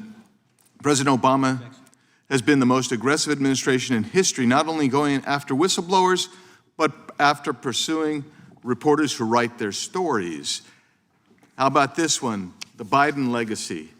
How about this whole stack, and I'll put these in just a second, is convenient to memory hole what the Biden administration did, what they did to suppress dissent and contrary opinion. I'll get into that in a second. The actions of European governments show that the type of censorship by government is not only possible, but very much doable. Under the guise of public safety, government officials in Europe have suppressed and arrested individuals who have simply engaged in political speech that is arbitrarily deemed to be unspeakable by the government. This kind of regime doesn't just appear on the scene, though. It takes time to develop. And we've seen it here, and that's why I'm taking this opportunity to remind you that FISA must be reformed. FISA must be reformed. So, Mr. Price, you alluded to this, and so I have this document right here that compares the GDP growth of EU versus the U.S. 1998 to 2023. And the U.S. has grown about 87%, almost 90%. The EU has increased its GDP by about 13%. So you have almost a 6x variable there. The question is, when you set these kind of draconian fines and you set up a system that is amorphous and almost indefinable, might it not also have some more than just even the safety, ostensible safety of the society? Might it lead to trying to regulate when you can't innovate? I think that's very much the case, sir. We've seen it not just in the area of speech, but obviously, as we were discussing, the Digital Markets Act, data protection, and so on. And Europe is facing some very serious structural problems demographically, financially, And a lot of what I think is inspiring the DSA is what we saw from Germany beginning after the election of President Trump and after Brexit, which is to control the narrative, slow down speech. And into that, then, they're throwing a very wide net out that's affecting all kinds of legitimate speech. We talked about my client Päivi Räsänen in Finland, who's prosecuted for sharing a tweet from the Bible. It's absolutely outrageous. And that becomes now the standard that the DSA will set, not just for Europe, but possibly and predictably globally. And similarly, Mr. Reid, that's what's going to happen to your app innovators. They're not going to be able to have access to 440 million people in a marketplace in Europe without having to go through essentially government censorship. Well, I think you hit it earlier when you said that their focus has been on regulating or adding legislation. And it isn't one piece of regulation or one piece of legislation that has caused problems for our innovators, both in the UK, in the EU, and in America. It's been the stacking effect. Because if you start with one regulation, you say, I can handle that, I'll build that into my business. It's when you have one, then two, then four, then six. So what's been the biggest problem for growth has been their answer is that old quip, the beatings will continue until morale improves. We often feel that way about regulation. Innovation will get regulated until we get more innovation, and I don't think that will work out. Thanks, Mr. Reid. Now I'll finish with you, Mr. Farage. What happened to the great countries of the West? I mean, seriously, and their liberal understanding of civil rights and the ability to speak one's mind openly without fear of arrest or censorship or abuse of harassment by the government? I think what went wrong in many ways is we forgot why we actually had those liberties and had those freedoms in the first place. We forgot that, as I mentioned, I touched on earlier, we forgot the huge sacrifices that were made by citizens alive at that time to defend those principles against tyranny and against dictatorship. We've kind of lost our way in understanding why we are as we are. And I think that has permeated through the education system, or I'm not sure we've been teaching good values. The slavery comment was made earlier. I completely understand there's nothing good about slavery. But take our country, we spent decades driving slavery off the high seas. So whilst we were perpetrators to begin with, we actually, in the end, drove it off the high seas. So we need to teach our kids a sense of balance about our history, about the sacrifice that's been made. That's my feeling. Mr. Chairman, I have some unanimous consent. Gentleman is recognized. This one, GDP growth comparison EU to US 1998 to 2023. This one, Biden's press freedom legacy, empty words and hypocrisy. Massive government censorship during and about COVID from the New Civil Liberties Alliance. The Fifth Circuit agrees that federal officials unconstitutionally coerced or encouraged online censorship under the Biden administration. This one, information during the pandemic suppressed. Feds blew $267 million fighting misinformation under Biden as Trump vows to ban censorship cartel. This one, how the FBI violated the privacy rights of tens of thousands of Americans. This one, Inspector General report on FBI's FISA abuse tells us one thing: we need radical reform. This one, UK comedy writer Graham Linehan arrested over social media posts criticizing trans activists. Why did Lucy Connolly receive a 31-month sentence for Southport tweet? Policing thought crime should have no place in the UK. Britain's emerging police state. Knock, knock, it's the thought police. As thousands of criminals go uninvestigated, detectives call on a grandmother. Her crime, she went on Facebook to criticize Labour councillors. This one, UK steps up free speech crackdown as armed police arrest comedy writer Graham Linehan at Heathrow Airport. And this one, Britain's new thought police, how Labour plans to police your online speech. Thank you, Mr. Chairman. You bet. Without objection. Mr. Chair, I'd like to offer two unanimous consent requests. I'm not going to challenge the forest as much as the gentleman and the others, but two that record letters to you, one to you and one to Commissioner Verkunen, pushing back on the framing of this hearing from 30 EU and U.S. academics. Thank you. Without objection. Gentleman from Georgia is recognized. Thank you, Mr. Chairman. Mr. Farage, welcome to the United States of America. This isn't your first time here, correct? Correct. You were here in 2024 in Milwaukee, weren't you? I've been coming here since 1982 on a very regular basis. I work for American companies. What for many, purpose many were years. you coming to Milwaukee for? Why did you come to Milwaukee? I've been in Milwaukee many times. I think that particular in event 2024 was a was convention. the convention, the Republican I think convention. that's right. I think you're right. The Trump convention, I think you're right. Very good. where Trump was coronated. Well, he won, didn't he? I mean, yes, he had that's what already kinda won. happens, We already you know. knew who, I mean, who had won. It's called And it political was parties. his coronation, and you attended, and you also attended Trump rallies, correct?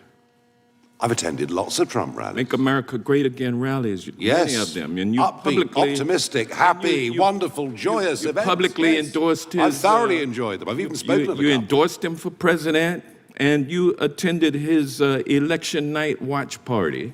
I did. And you Guilty. consider Trump to be your mentor, correct? No, He's not your mentor, no.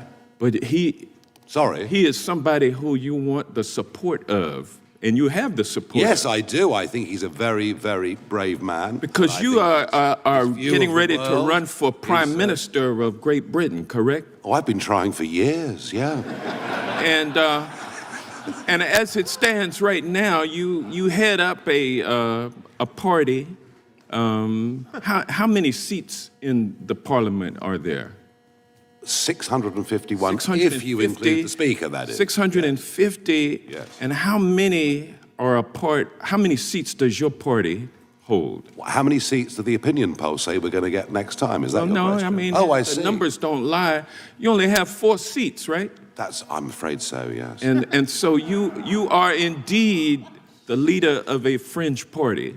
Oh, I'm a fringe, all right. Don't worry about that. Yes, absolutely. Everything I've ever done. And as a fringe party leader seeking to run for Prime Minister of Great Britain, you need a lot of money in order to blow up like the MAGA movement has blown up.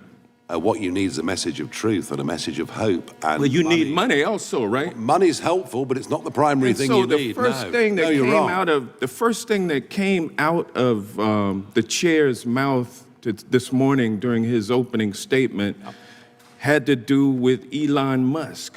Yeah. And you're carrying water for Elon Musk today, aren't you?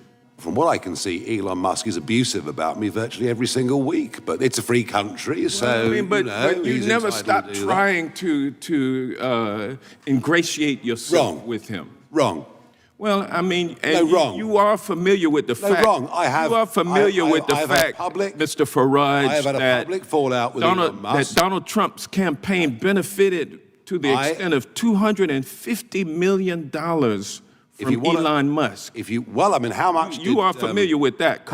How much did Mr. Zuckerberg give to the Democrats? I mean, this is what happens, and people are. But he didn't give any money on to Musk. Let me be clear. to the I Democrats. have had. He was sitting behind had. Trump with the rest of the tech bros, I am and you are going- here today I'm going to answer to your impress question. all of those tech bros, including Keep going as Elon long Musk. as you Isn't want. that correct? I'm going to answer your question very, very honestly. You need money from Elon Musk in order to get elected Prime Minister of Great Britain. That's the bottom line. Isn't that correct? We consider all day, as long as the chairman allows us. I don't mind. I had a very public falling out with Elon Musk. But you're still trying to get some money from him, though. Over a political issue. It's not about the And prior I'm disputes. sorry, You're it was trying to fundamental. You're trying to ingratiate yourself with the tech bros by coming over here and Can I get a trying cup- to. Can I get a cup of coffee or something? And whilst this you're goes on? arguing. I've been here a long time. What you're arguing is that the citizens of Great Britain should pay a tariff if these tech companies are not allowed to violate the laws of Great Britain. No, I'm not. That was a falsehood put out by the British Prime Minister today. You didn't say at in your Prime Minister's statement. questions. I have never. In your statement. I have never suggested any of the statement, kind. you don't My call for statement is very tariffs clear. as tools to My force statement is Great very Britain. clear.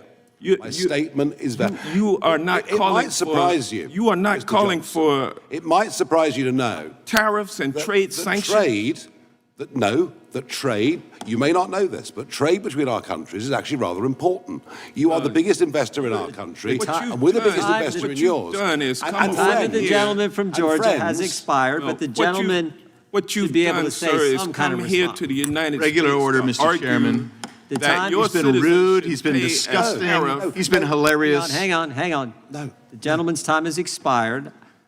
I feel like we should give Mr. Farage a chance to respond to one of the many questions he was not allowed to respond to. So we'll give you 30 seconds, Mr. Farage, and then we'll move on to our next one. Because I know Mr. Farage does have to leave in about an hour, so we want to get through as many members as we can. Number one, I had a public fallout over a political issue with Elon Musk. I can't be bullied by anybody. I haven't changed my mind. Last time I looked, he was being spectacularly rude about me yesterday. That's life. If we believe in free speech, we live with it. What I have made very clear. Fixated on. What I've Hang made. on. Sorry, no, this is my turn, I Yeah, think. Yeah, you got another Thank you, 15 Mr. seconds. Chairman. What I've made perfectly clear in this paper is the situation we've got with successive pieces of legislation, including now the Online Safety Act, is a danger to trade between our countries, and allies and friends and trading partners have honest conversations with each other. I hope many American companies and politicians have honest conversations with the British government. done it. I've not suggested sanctions at all in any way. Good luck on your race. The gentleman from California is recognized. Thank you, Mr. Chairman. First, I'd remind my colleague from Georgia that President Trump was openly nominated after decisively winning the primary votes across the country. That's in open contrast to the Democratic nominee, who has decreed the nominee of her party in spite of the fact she did not receive a single primary vote. So I would be a little careful if I were him about talking about coronations. I do agree with my Democratic colleagues that we need to be on guard against suppression of free speech, whether it's coming from the left or the right. But I disagree with them that the chief executive regulating the executive branch's communications or conforming executive agencies and grantees to executive policy is somehow a threat to free speech. The executive branch is designed to speak with one voice, a voice chosen every 4 years by the people. And I disagree with them that suing for defamation is an infringement on speech in a legal system where the truth is an absolute defense. The threat to democracy is from the government regulating other people's communications. Now, we're now discovering that the Biden administration used the FBI to pressure tech companies to censor the communications of the American people over a free discussion of everything from COVID policy and origins, the Russian collusion hoax, Biden family influence peddling, climate change. I myself was the victim of this censorship when I warned of the damage that the COVID lockdowns were causing. Now, democracy assumes that the best way to separate truth from lies, or wisdom from folly, or good from evil, or love from hate, is to place the two of them side by side and then trust the common sense and good judgment of the people to know the difference. But this assumes that the people have full and unfettered freedom to express themselves and to challenge the claims and opinions of each other. Now, some of our colleagues seem to be suggesting that we should transfer that prerogative from the people to the government. That's the very definition of authoritarianism. Mr. Farage, what are your thoughts? Yeah, I agree with that. I think we are, as citizens, we should be free to make our minds up, to express our opinions, to a large extent to make our own mistakes, provided, and we all know there's a limit to free speech. The professor talked about incitement earlier, and of course, we would be absolutely joined together on that. We don't want incitement. We don't accept incitement. And if people put out something irrational or insightful, but very quickly put their hands up and apologize and learn their lesson, that's kind of how the world is. I do not want government to be the arbiter of what I should think. We have a word for that. It's demos kratis, rule by the people. So yes, democracy. I'm with you on that. I also agree with you that COVID, I touched on this earlier, it was during COVID when rational debate about many important issues, be it mask wearing, be it lockdowns, rational debate on these things was frankly stamped out, and this was supported by big social media companies, many, not GB News obviously, but many TV stations, etc. It's a very dark period that we're coming out of. In this country, what we're discovering is that was being done under pressure by the FBI, directed by the executive branch of the government under Joe Biden.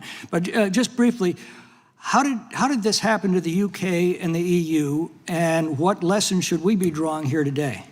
Well, we joined the EU half a century ago, or the EEC as it was then called. It was a huge mistake, in my opinion. We forgot about common law, the kind of law that you guys have always enjoyed too. We sort of gradually transferred to a European way of thinking. We incorporated a Human Rights Act, which kind of meant really that, as opposed to being born free, under a human rights regime, the state gives you your rights, for which you're supposed to be incredibly grateful, but they can take them away whenever they like. So we lost our bearings. The UK lost its way. It became obsessed about doing things a European way, countries, frankly, that don't have that history of liberty, freedom, and democracy that we do. Finally, what do you see as the shape of things to come? Are we going to regain these freedoms or lose them? Well, ultimately, the people have to get what they vote for. And one of the reasons that we are seeing an extraordinary political revolution that is happening in parts of Europe, and if you believe the polls, what is happening in the United Kingdom right now is we want a government that comes in and gets rid of all these laws and starts again. And starts on the basis, yes, we want to try and protect kids, and we will do whatever we can that is practical to protect kids from serious harm online. But we will get back to the idea that I could insult you, you could insult me, Mr. Raskin and I can have our chats, but we do it, in a spirit that's not insightful and in a way that honors those who built our great countries. Thank you. Thank you. Gentleman yields back. Well done. The gentlelady from Washington is recognized. Thank you, Mr. Chairman. It wasn't too long ago that Democrats and Republicans on this committee together agreed to undertake a 16-month investigation into the anti-competitive practices of big tech companies. I represent many of them in Seattle, and proposed bipartisan legislation, which actually passed this committee, to restore fairness and competition for consumers and small businesses. That included the American Choice and Innovation Online Act, or ACOIA, which included similar common sense structural solutions to what the EU included in the Digital Markets Act. And it was a real recognition that these big tech companies are squelching competition and innovation, and that hurts consumers. It's a big turnaround then that suddenly the Republican majority wants to do something as absurd as use trade negotiations to help bolster big tech in Europe when EU has undertaken the very smart solutions that fight back against big tech monopolies and protect consumers and small businesses. Maybe it's linked to the fact that these big tech companies are now pouring money into Donald Trump's campaign funds. I don't know. Maybe it's because they're making all kinds of deals to screw consumers and preference giant corporations in exchange for campaign contributions and a 24-karat gold plaque to Donald Trump, like the CEO of Apple just recently did. It seems to me that the Republican Party has suddenly turned its back on small businesses, on competition, on innovation, and yes, even on free speech, which is apparently the topic of discussion today. In fact, one of our witnesses here claims to represent, one of the Republican witnesses claims to represent small and medium-sized app developers, but his organization gets more than half of its funding from Apple, the very giant corporation that those same small and medium-sized app developers are trying to fight. Make it make sense for me. Now we have this hearing centered around so-called free speech and so-called censorship, not here in America, but in Europe. Well, what about right here at home on U.S. soil, the censorship by the Trump administration, the Republican Party, on anything that they don't agree with? Let's just take a recent example. Ramesa Ozturk, a PhD student at Tufts University, wrote an op-ed in the student newspaper calling for the university to divest from Israel. It was a simple exercise of her First Amendment free speech rights. She committed no crime, she didn't bully or harass anyone, she didn't incite violence towards anyone. Action was totally peaceful. And yet, what happened?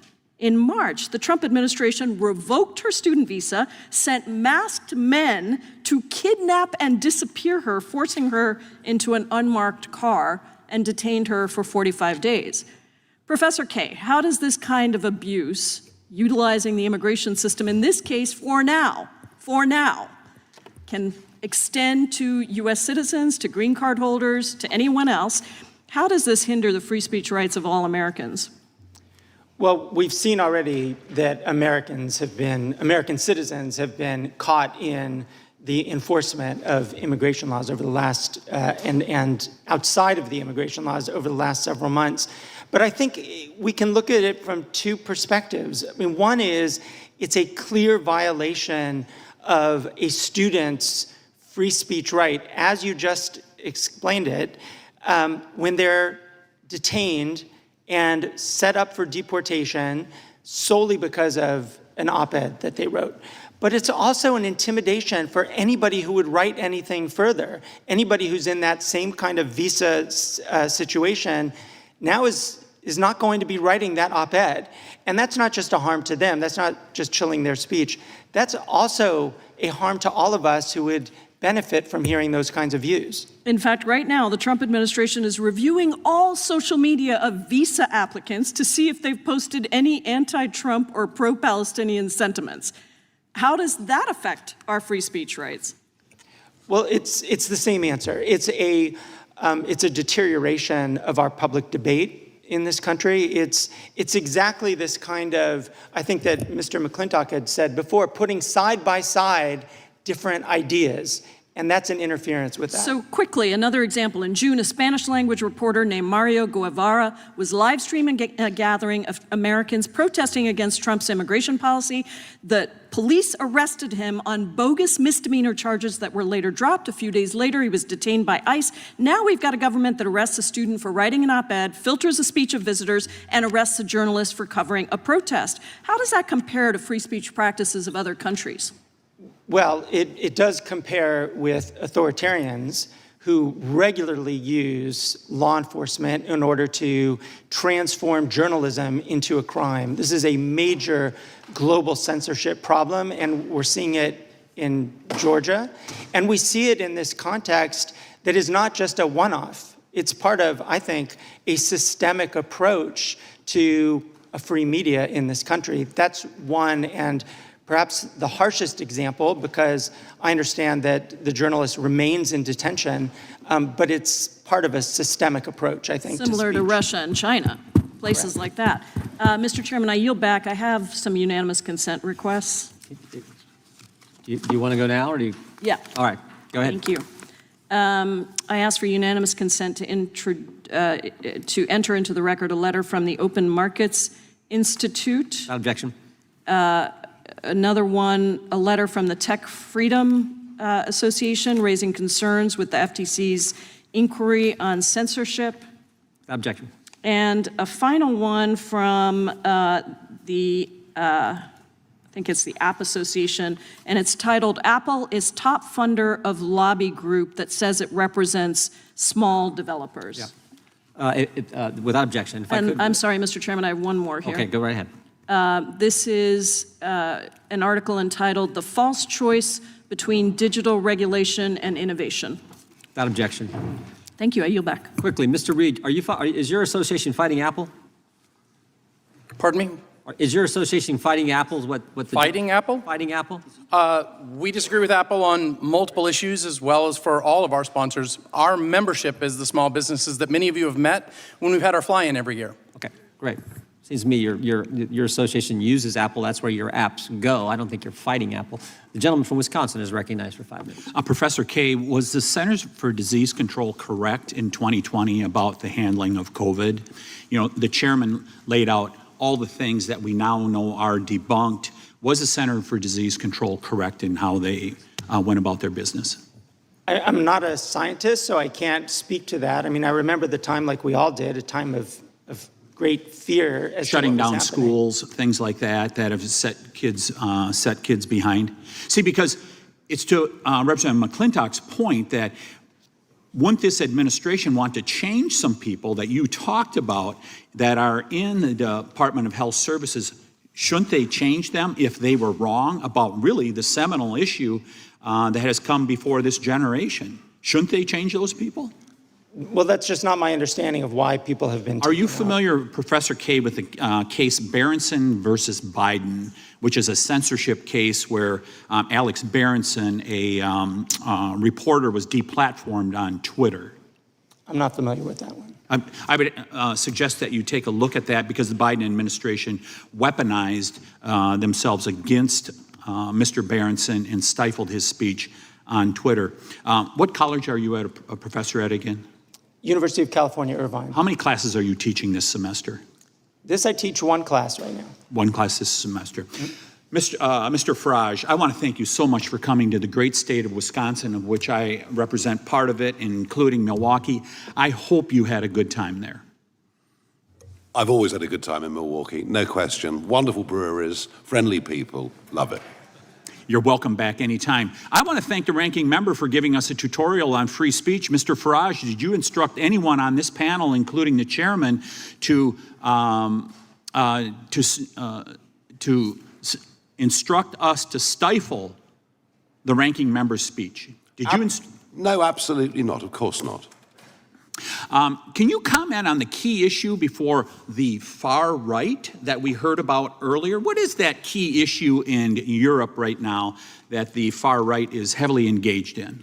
Well, if you're in the United, I'll speak for the United Kingdom. If you're opposed to illegal immigration on a mass scale and the huge cost to the taxpayer and the risk to our communities, then and if you like the flag, our national flag, then apparently you're far right. So that illegal immigration issue that was very informative to the election in 2024 in America, the same thing is happening in Europe? It's a very similar argument in many, many ways, and therefore the definition of far right I think now applies to about 2/3 of the British population. So I think about someone who's very famous from your country, Ms. J.K. Rowling, who wrote one of the finest series of books, the Harry Potter series, that has ever been in print, who I believe is self-defined as a liberal, as we call them in America. Hasn't she even been threatened for a position she's taken in regards to transgenderism? Yes, she very much comes from a liberal wing of politics historically, but she's taken a view that women should be safe in women's spaces. That means changing rooms, etc. That's all she said. And by the way, that's something that our Supreme Court recently actually did back up, the fact that there are fundamental differences. And this is not to launch an attack on anyone that's trans, just to bring some common sense in. And she has faced cancel culture and abuse on a huge scale. I would just, one other comment in regards to the ranking member's opening statement. He was saying that we are stifling speech here in America, including PBS, by defunding them. I would suggest that the ranking member look at the news that came out in the past week. It is very good news for PBS, where the Ford Foundation and other foundations have said they're going to put in tens of millions, if not hundreds of millions of dollars to make sure that they stay on the air. Protecting the American taxpayer, I think that is a great thing that we were able to do with the One Big Beautiful Bill. Final question for Mr. Price. How is the problem going to be fixed, and can America help? Yes, America can help. The spotlight that has already been shone on the problem by the administration, by the amazing work that this committee is doing here, is hugely welcome by those of us who support the human right to free speech. We have people who are suffering under prosecutions, unjust prosecutions in Europe right now. I've outlined a lot of them in my written submissions, and it's only because of the support that's coming from this side of the Atlantic that we're able to see possibly a brighter future. And we will continue those efforts. Thank you. I yield back, Mr. Chairman. Gentleman, yield back. The gentleman from Maryland is recognized. Thank you, Mr. Chairman. You know, when I was a professor of constitutional law, I used to teach my students that freedom of speech is like an apple, and everybody wants to take just one bite out of the apple. Somebody doesn't like left-wing speech. There's a bite. Somebody doesn't like right-wing speech. Somebody doesn't like feminist speech. Somebody doesn't like sexist speech. And everybody just wants to take one bite. But if we let everybody take a bite, at the end of the day, there's no apple left. It's all gone. So if you want to defend free speech and you want a society that's defined by free speech, you've got to accept even the speech you oppose, the speech that you abhor. Now, Professor Kaye, we want to try to bring some objectivity to the conversation. I looked up the Reporters Without Borders rankings of every country in the world, according to press freedom. Norway was #1. North Korea was number 179. It's like a totalitarian dungeon. The UK was number 20. The US was number 57 under Trump, down from 45, where it was before. Russia, which some people here lionize, was at 171, right? So if we were going to undertake a serious study of the state of press freedom all over the world, for example, where should our focus be? I appreciate that question. I have a very long list that I could highlight. But just tell us methodologically, quickly, how we should go about doing it if we wanted to undertake this in a serious way. Absolutely. I mean, I would really use the lens of what do we need as a democracy in order to be well-informed, in order to make choices about our democracy, to make choices about our health. What do we need? We need an open press. We need open government. We need access. We absolutely don't want to see websites scrubbed, as this administration has done. So I would look at it through that lens, through the lens of what we need in order to have a democracy. Gotcha. Mr. Farage, first of all, to be called charming by you, a man of your evident erudition and dazzling brilliance, is undoubtedly a Lifetime Achievement Award for me, so I will hold it closely. But I wanted to ask you about your commitment to the freedom of speech universally. I think it's a principle that you advocate for everyone, not just for people who are in your party or people you agree with. You said that there should not have been a protest against the Gaza war in the UK. And then when it went ahead, the police refused to shut it down. You called them gutless for not shutting it down. Do you regret having opposed that, given that there was no violence there and there were 700,000 people who wanted to express themselves that day? I have not opposed people standing up and protesting in favor of people living in Gaza at all.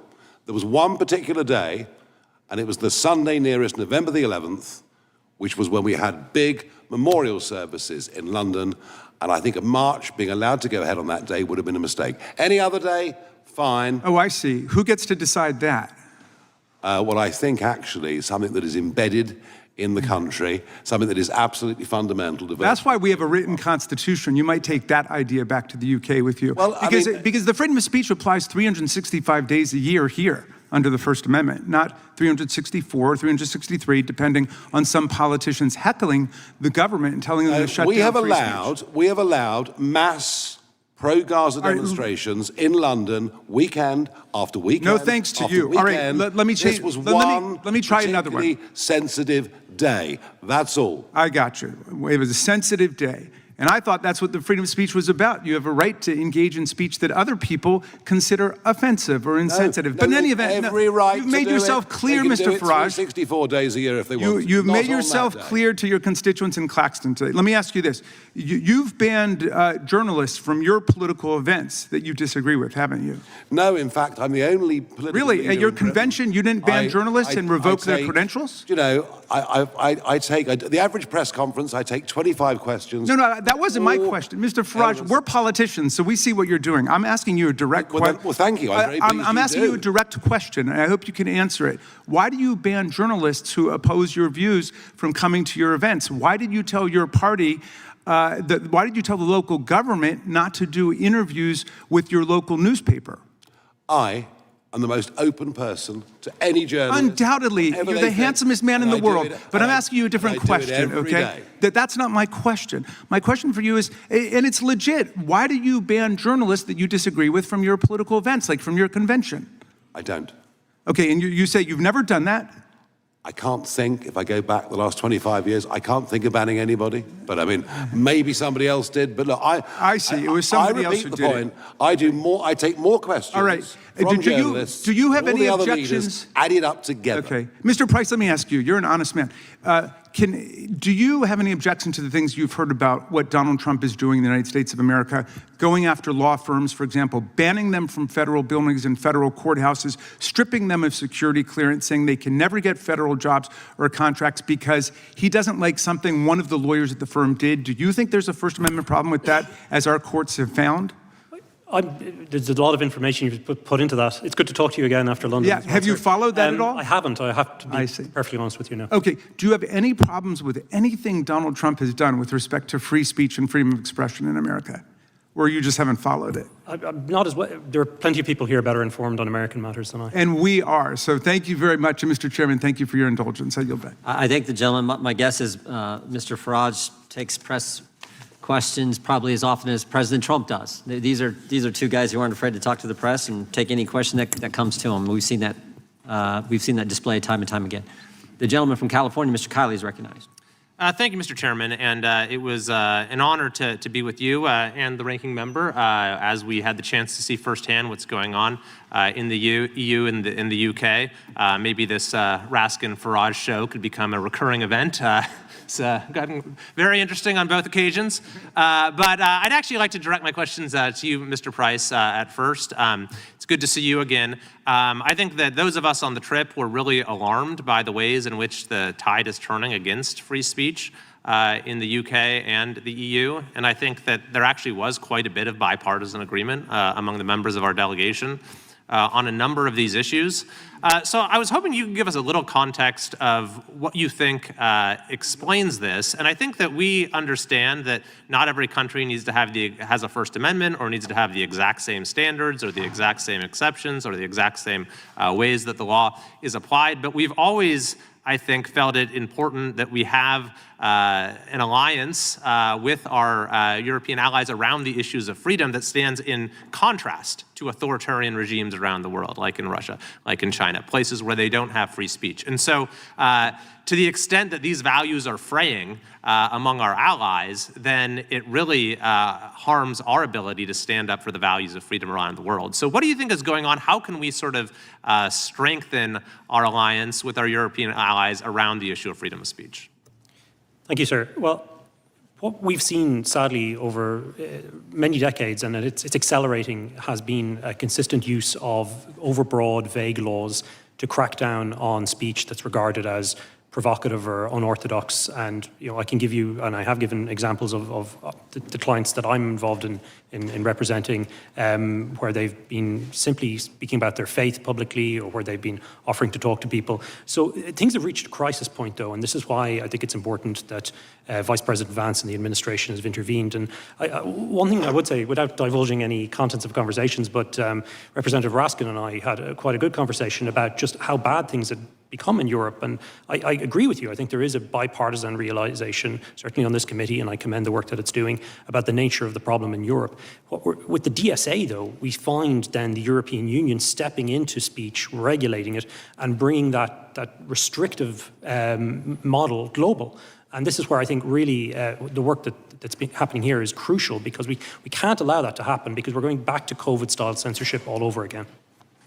Thank you. And of course, it's doubly concerning when this actually implicates the free speech rights of Americans. But I would hope that moving forward, we can try to work with our counterparts in Europe to try to get back to having these shared values around freedom of speech, and we don't continue to see a divergence. Mr. Reed, I also wanted to ask you about the DMA because based on, I know you represent smaller app developers, but we also spoke with folks who represent Apple and Facebook and others, and it's a matter of public record the way that these companies are now sort of uniquely targeted under this law and the similar law in the UK. And honestly, it caused me to sort of see some of the ongoing negotiations around tariffs and other issues through a somewhat different lens, because the way that American companies are being targeted with the DMA really is a tax or imposes or is a direct transfer of wealth from our country overseas. And these are some of the sort of non-tariff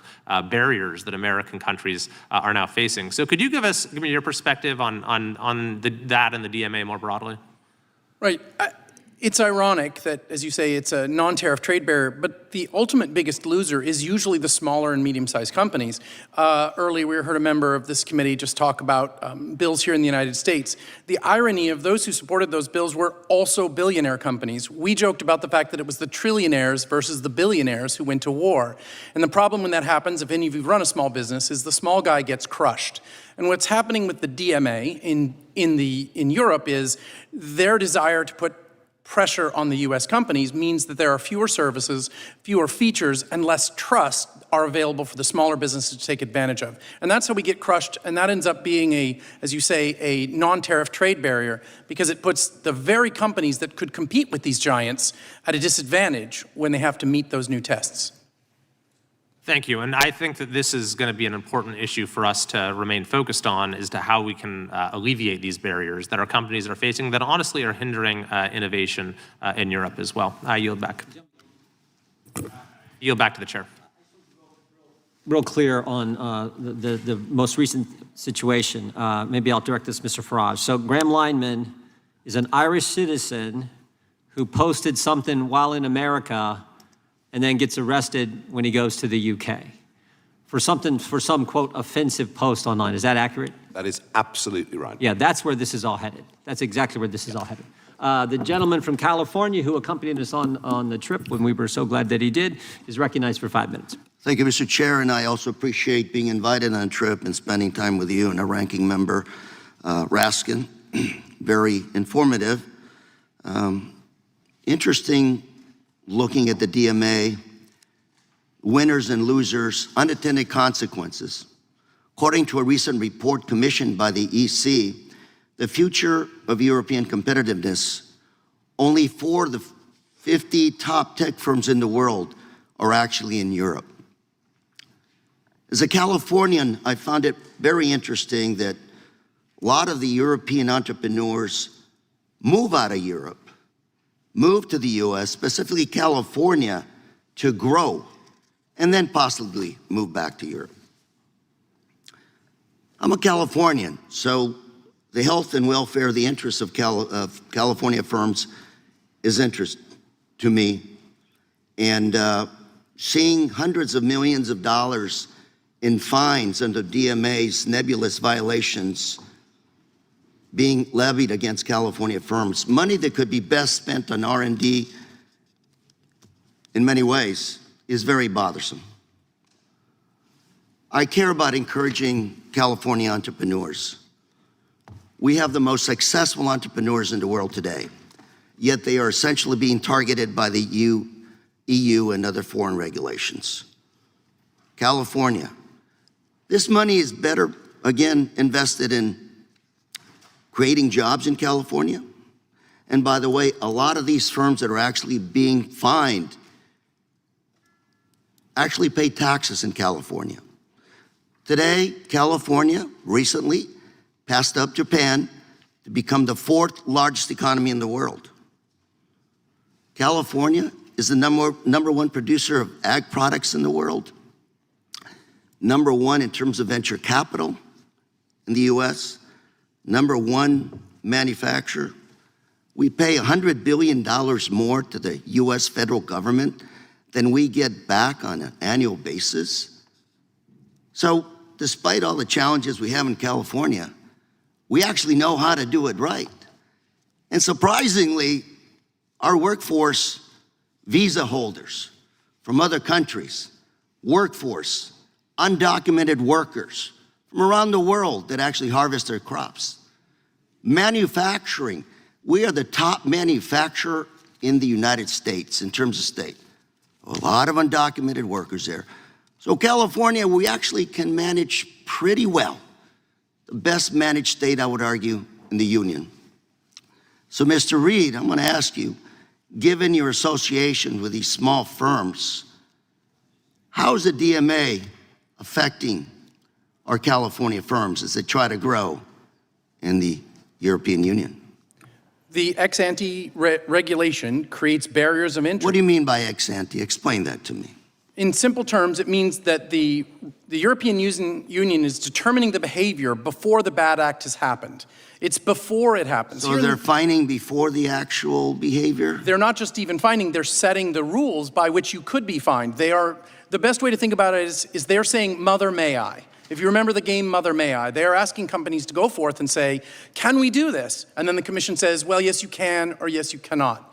We traditionally in the United States have taken an ex post, meaning, did you deceive someone? Did you lie? Did you cheat? Did you steal? And then you're punished. Unfortunately, the EU is taking a Mother May I approach rather than a punishment approach.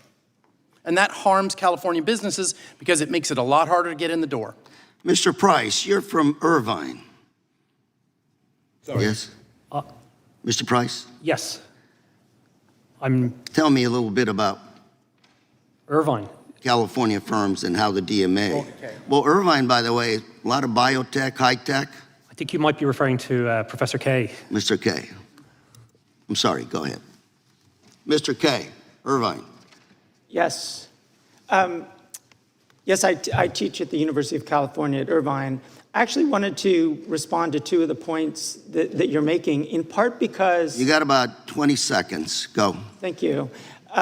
In part because this hearing is entitled as one dealing with censorship, and we're spending quite a bit of time talking about defending companies. And two things I just wanted to mention. One is the DMA doesn't specifically discriminate against American companies any more than it does against California companies.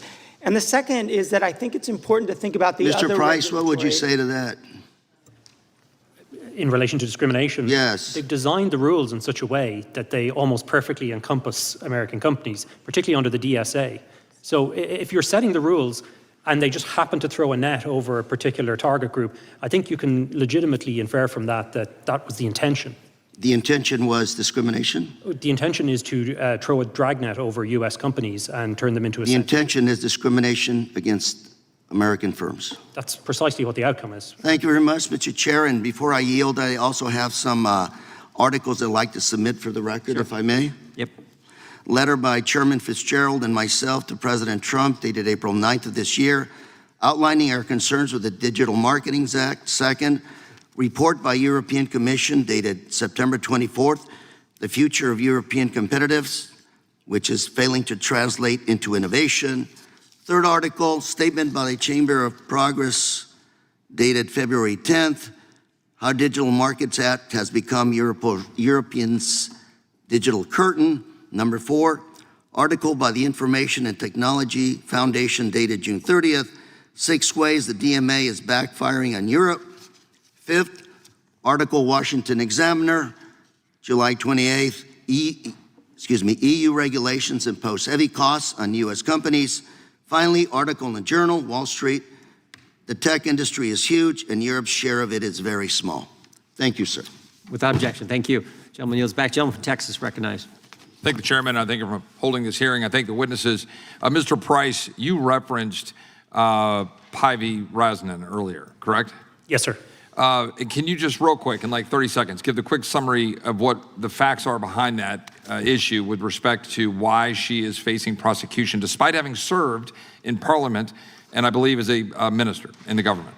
That's correct, sir. Over 5 years ago, she posted a tweet with a verse from Scripture, and in that tweet, she objected to her church, the Finnish Evangelical Lutheran Church, using church funds to fund the Helsinki Pride Parade.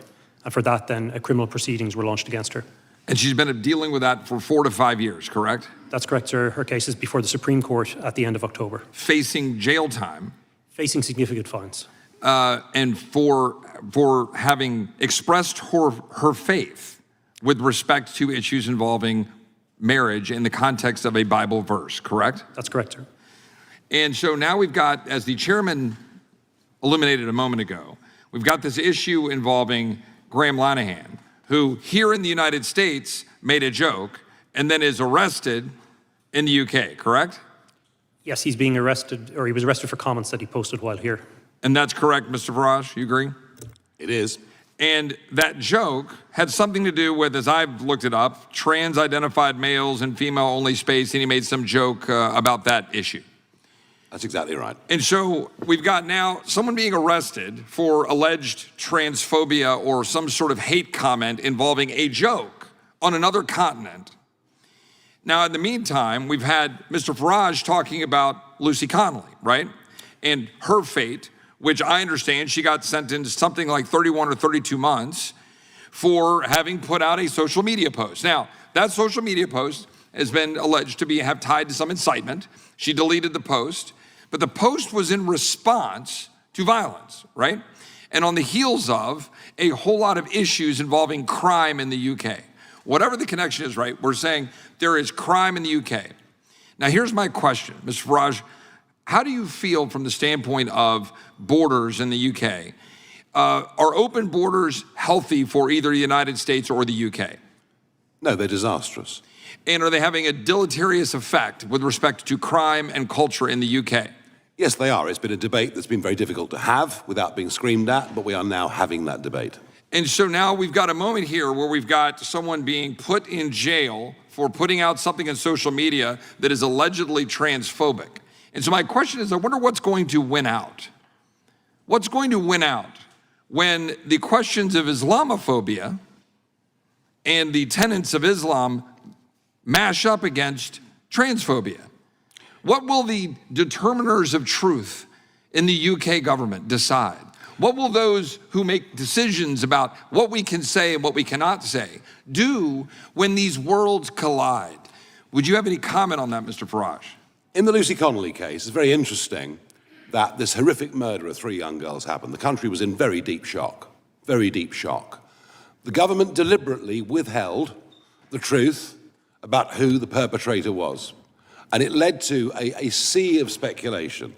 It turned out ultimately that the man that committed those murders was in fact UK born, had not come over on a boat, as was being said on social media. Just goes to show that actually, however bad the news is, people deserve to know the truth about a situation. It stops that frenzy of speculation.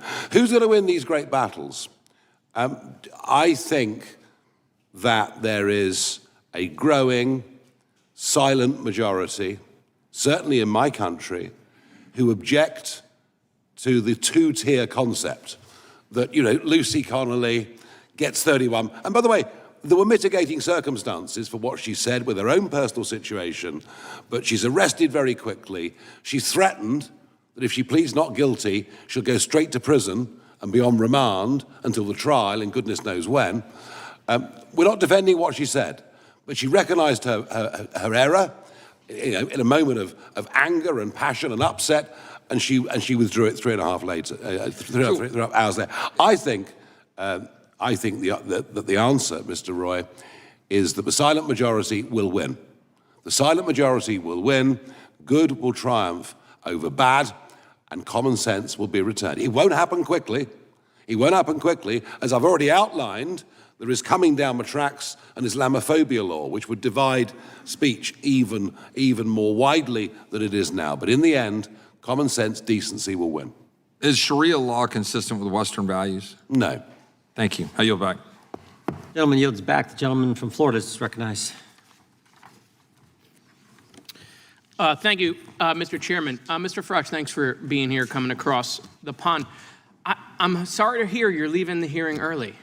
Well, there's not a question of leaving the hearing early, but I do have other things to do. Yes. Oh, where are you going? I'm so sorry about that. It's okay. Where are you going? It's not lunch, I promise you. It's not lunch. You're not going to have lunch. I don't think so, no. No lunch. Sad, isn't You're it? meeting with the president? I can't remember what the schedule is. It's possible. You can't remember if you're meeting with the president. I'm being very polite, and I'm not going to tell you what I'm doing this afternoon, but I can assure you that... But this is the free speech hearing. You're not going to tell me what you're doing this afternoon? Free speech is one thing. Discretion's quite another, too. Okay. All right, so you're leaving to have lunch with the president. So, Mr. Farage, I have a question. Have you heard about the Epstein thing that's going on here? I have. You have? What do you think about it?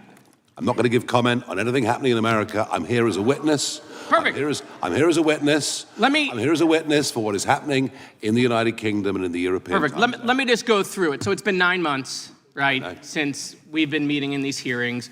We've not had Pam Bondi here, even though we have jurisdiction over the Department of Justice, not Dan Bundy. The gentleman yield? Not Kash Patel. I will 100%. We'll go back and forth. Let me just do my thing. Okay. Well, I'm just going to correct. Kash Patel's coming in I'll give you an extra 10 seconds. Kash Patel, Director of FBI, is coming in 2 weeks, and the Attorney General's coming in 4 weeks. Fantastic. But still, we're not doing that this week. The week we're having votes on the Epstein thing. So, Pam Bondi gives the influencers, these Republican influencers, a binder. It says Part 1 of the Epstein files. Don't know if you saw it. It was quite spectacular. The Attorney General then says the Epstein list is on her desk. Then DOJ issues a memo, says there is no list. Then, you have any questions about any of that? We've had no hearings on any of that at all. That, you know, the list is on my desk, then there is no list, then we gave binders to Republican influencers. This committee said no questions on any of how that transpired at the Department of Justice. Then hold on. Well, it sounds like you're going to in the next few weeks. So that's a jolly good thing. Mr. Farage, we can talk soon, but not yet, okay? Right. So, you know, then the president comes out and says the whole thing's a hoax. He blasts his own base. He blames Barack Obama. I mean, he hasn't been president for a very long time. Republicans then in committee vote against the release in the Rules Committee. Then Republicans refuse to go back in the Rules Committee because they're getting blasted for their vote, getting crushed by their own base. We leave, Congress leaves a day early. Then the administration sends the Deputy Attorney General to meet with Maxwell in jail. He happens to be Trump's former personal attorney. She says something favorable about the president. Miraculously, she gets transferred to a minimum security prison. The president starts talking about how he has the right to pardon her if he wanted to. The leaks to the Wall Street Journal then stop. We come back from break. We have the Massey petition. Comer does a document dump where 97% of these documents are already public. How long has he had those documents? Why hasn't he released them for the last 6 weeks? Does it the day of the vote. Then Republicans drop a non-binding resolution trying to kill the Massey discharge petition. The White House said passing the Massey discharge petition is a hostile act. Wow. That's a lot of distraction and deflection and misinformation. Wait, passing a discharge petition to release the Epstein files, the White House said would be a hostile act. Nope, we have no questions about that. But why? Why is it that we're spending so much political capital to keep this list from coming out? You think the list should come out? You think we should know the people who dealt with Mr. Epstein, Mr. Farage? I thought I was coming to a hearing on free speech, not process. Oh, well, listen, but here's the good... It sounds like you're discussing process. No. Do you think the list should come out? I have no opinion on it. I don't know at all. So we have victims that were sexually abused by potentially people in power, and we don't know who's on the list. I'm very happy. Hold on, Mr. Farage. We don't know who's on the list. We don't know who's on the list. We don't know if the president is or is not. I'm not going to say he is or isn't. I'm just going to say these are weird behaviors. We don't know that there aren't other people in Congress that are on the list. Right? We have no idea. Do you think the list should come out? You think people in power should be held to account for these victims who have been sexually abused and assaulted? You think the list should come out? I think that I'm very happy to come to a different hearing where you talk about legal process. Okay. But today, Will the gentleman yield for a quick question? Were you aware that he has already called for the Epstein file to be released? It has been reported that he has called for it to be released. Oh, yeah, right here, just to refresh your memory. Yeah, but I happen to have this. But that's not How what random. But that is not. Look, you can ask me if you like about Do you agree social with security yourself? policy. Do you agree with yourself? We are here to discuss free speech. Hold on, it's awkward for your lunch after this? Do you agree with yourself? No, it isn't at all. Okay. Mr. Chairman, I'm just curious. This committee has jurisdiction over the Department of Justice. Yeah. Why have we allowed Comer to cover this up for the last couple of months? As I said, why is this committee not taking I said 6 jurisdiction? weeks ago that we will have the FBI director in, we will have the attorney general in, and we are doing that in 2 weeks. You can go through that whole list. You can do whatever you want to do with. I got lots of questions for the FBI director, including the whistleblower who came forward and told him that Adam Schiff leaked classified information. I want to ask him about that as well as the issues you all want to ask him about. That's why he's coming, so we can ask all these questions and follow the process, as Mr. Farage just talked about. Mr. The Chairman, gentleman from Virginia. unanimous consent. Unanimous consent? I'd like to enter the political article into the record that Mr. Farage said the Epstein file should be released. Without objection. The gentleman from Virginia is recognized. I thank the chairman. I want to talk about censorship tools that are being used by Europe and protectionist measures that have major consequences for U.S. companies and free expression worldwide. I'm glad to have you all here to get your views on those issues. Mr. Farage, you've called the Online Safety Act a borderline dystopian censorship regime, and many agree, including myself, that the law badly overreaches. One of the most serious criticisms is that it empowers Ofcom to undermine encryption and open the door to not just government surveillance of posts online and public statements, but private messages, raising alarms not just in the UK, but beyond UK borders. Vice President J.D. Vance has warned this could threaten Americans' privacy as well. Do you recognize that this is not just a domestic issue for the UK, but a global one. And if you become Prime Minister, what assurances would you give allies that the UK will not undermine end-to-end privacy standards? You have my absolute word that a reform government will repeal the Online Safety Act and will go right back, actually, to legislation back to 2010, under which these whole concepts of hate speech have begun to be interpreted in UK law, and we will do that. Do we want to protect kids? This is the big question. Yes, we do. We need to find means, we need to find ways. I half suggested earlier that hardware could be part of the solution, but yes, we want to protect, to encourage and let free speech flourish. You've said Reform UK has access to some of the best tech minds to design alternatives. How do you propose to balance protecting children without scanning private messages or weakening encryption? I think, well, as I said, look, I don't have all the answers to this, but the British Prime Minister says he has got the answers to this. Well, if it's about protecting kids, why does the legislation give Ofcom the most extraordinary and frankly arbitrary powers?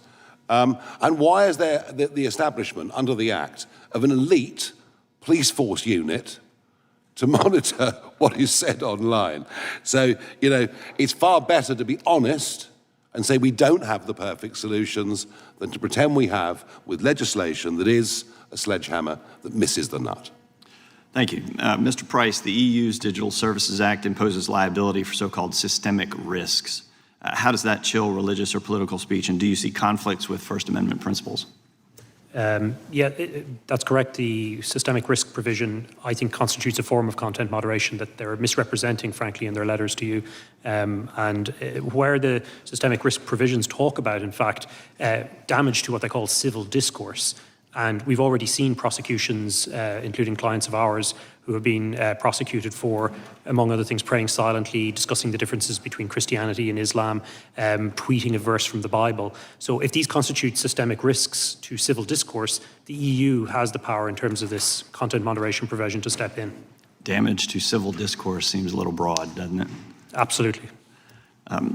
Mr. Reid, the EU's Digital Markets Act and the UK's Digital Markets Competition and Consumers Act are sold as pro-competition, but don't compliance costs just burden small app developers? Absolutely. The problem is that it's interesting, as you talked about, how do you do a better job? You asked, how do we do a better job to protect children? One of the ways we do it is by empowering parents to be good parents. And one of our deepest concerns is by removing some of the capability of the platforms to curate and provide information to parents about what applications do through a clear, forward interface that they see every day that's useful. It makes it harder to parent, harder to know what apps are on your kid's device, and harder for you to control it. So we absolutely see that not only are there problems with it on encryption, which we agree with you 100%, but we also think it weakens our ability as parents to be in charge of the devices our children are using. Yeah, these rules don't help parents, consumers, if you will. They just shift power from platforms and from parents and from consumers to regulators, correct? Correct. Do these regimes create a level playing field for U.S. firms, or do they advantage European competitors at the expense of American innovation? Well, the original thought behind the DMA was that Europe had not been successful in creating their own industry, as was alluded to by several other members of Congress, and Congressman Correa noted it as well. Europe's economic potential has slowed while the United States has grown incredibly.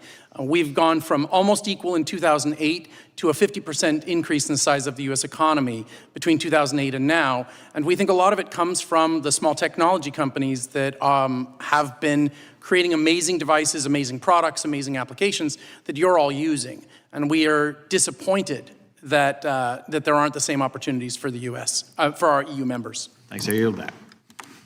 Gentleman yields back. The gentlelady from Pennsylvania is recognized. Thank you, Mr. Chairman. You know, for years, political extremists, including some of our colleagues, have claimed without evidence that so-called conservative speech is being canceled. But the speech at issue is not conservative political speech. It's hate speech, including incitement to violence, threats and harassments of particular people or groups, and lies about almost everything from election results to health care. And there's nothing conservative about any of that. So today's hearing appears to be one more attempt by these extremists to claim victimhood, promote falsehoods, and normalize radical ideas, all while attacking others.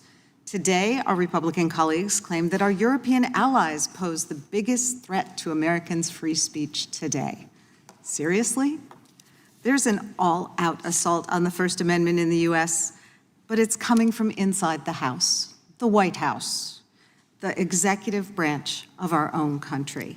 For the past 8 months, our Republican colleagues have done nothing but cheer on the administration's un-American attacks. Because the truth is, they're all for free speech, but only if it's the speech they agree with.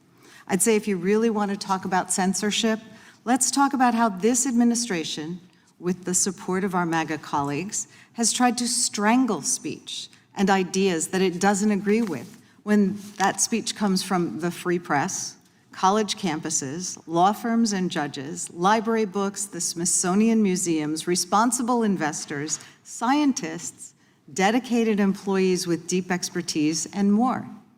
We've seen this White House use executive orders, threats and intimidation, illegal withholding of federal funding, raids by masked and armed police, and even sending military troops onto American streets to shut down opposition to this administration's policies.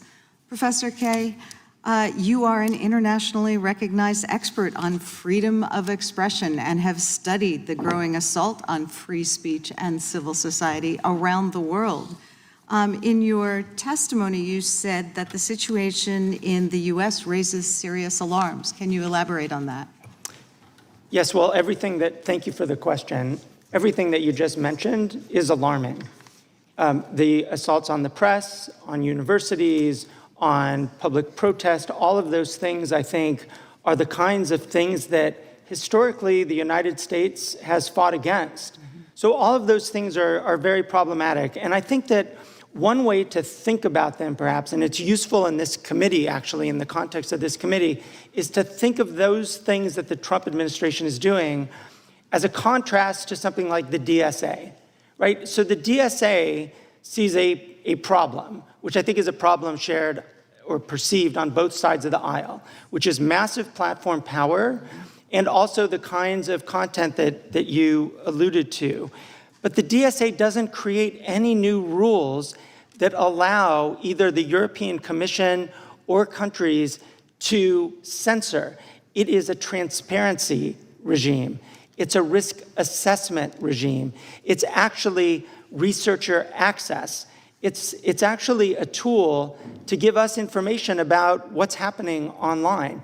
That's in just sharp contrast to the kind of issues that we're seeing in this country, which are very much focused on criticism and content. Yeah, I think my colleague, Ms. Jayapal, talked about the fact that we had a very robust investigation of big tech in prior Congresses, which has kind of been shut down by a new alliance between big tech and the Republican Party. But it is about dealing with the real issues and the very real power that these big tech platforms have and trying to provide tools for ordinary citizens to fight back against disinformation or harmful content. Can you talk a little bit about that? Yeah, absolutely. I mean, if you think about one tool that the DSA offers, it's this assurance that individuals will be able to challenge, to appeal content moderation decisions. That is not something that is allowed or mandated by law in the United States. One other thing just to mention in this connection, I think Mr. Farage mentioned, and it's really just to highlight how hard some of these questions might be. Mr. Farage has suggested the possibility that hardware could be part of a solution to deal with children's access to harmful information. I think there's something possibly there, but it's another form of censorship. I think we should just recognize that restrictions are on the table in the United States, in the UK, elsewhere. I think the Europeans have adopted an approach that makes quite a bit of sense. Trying to get to as many members as possible. Gentlelady's time has expired. The gentleman from New Jersey is recognized. Mr. Frost has to leave in a few minutes, so we want to get as many members as possible. Thank you, Mr. Chairman. Just before I begin, to my friend, he's not here now, Mr. Moskowitz from Florida, there's kind of an old trick in debating. When you're losing the debate on the issue, you change the issue. This is not about Epstein.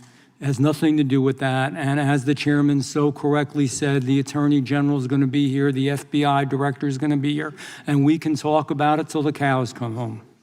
Second thing is, I believe it was you, Mr. Farage, that said COVID changed our world. And in many ways, more than just a biological disease, what it did to us psychologically, governmentally, philosophically was really bad. And we're still not out of it yet because of what happened then. We're losing our freedoms. We are losing our freedoms. And it's not because of an American Congress. It's not because of American courts. It's not because of American Republicans. And I'm going to even say it's not because of American Democrats. It is due to bureaucrats in Brussels and in London, and in other places as well. It's wrong. It's un-American. I am unabashedly, and I think we all are here, hopefully, pro-American.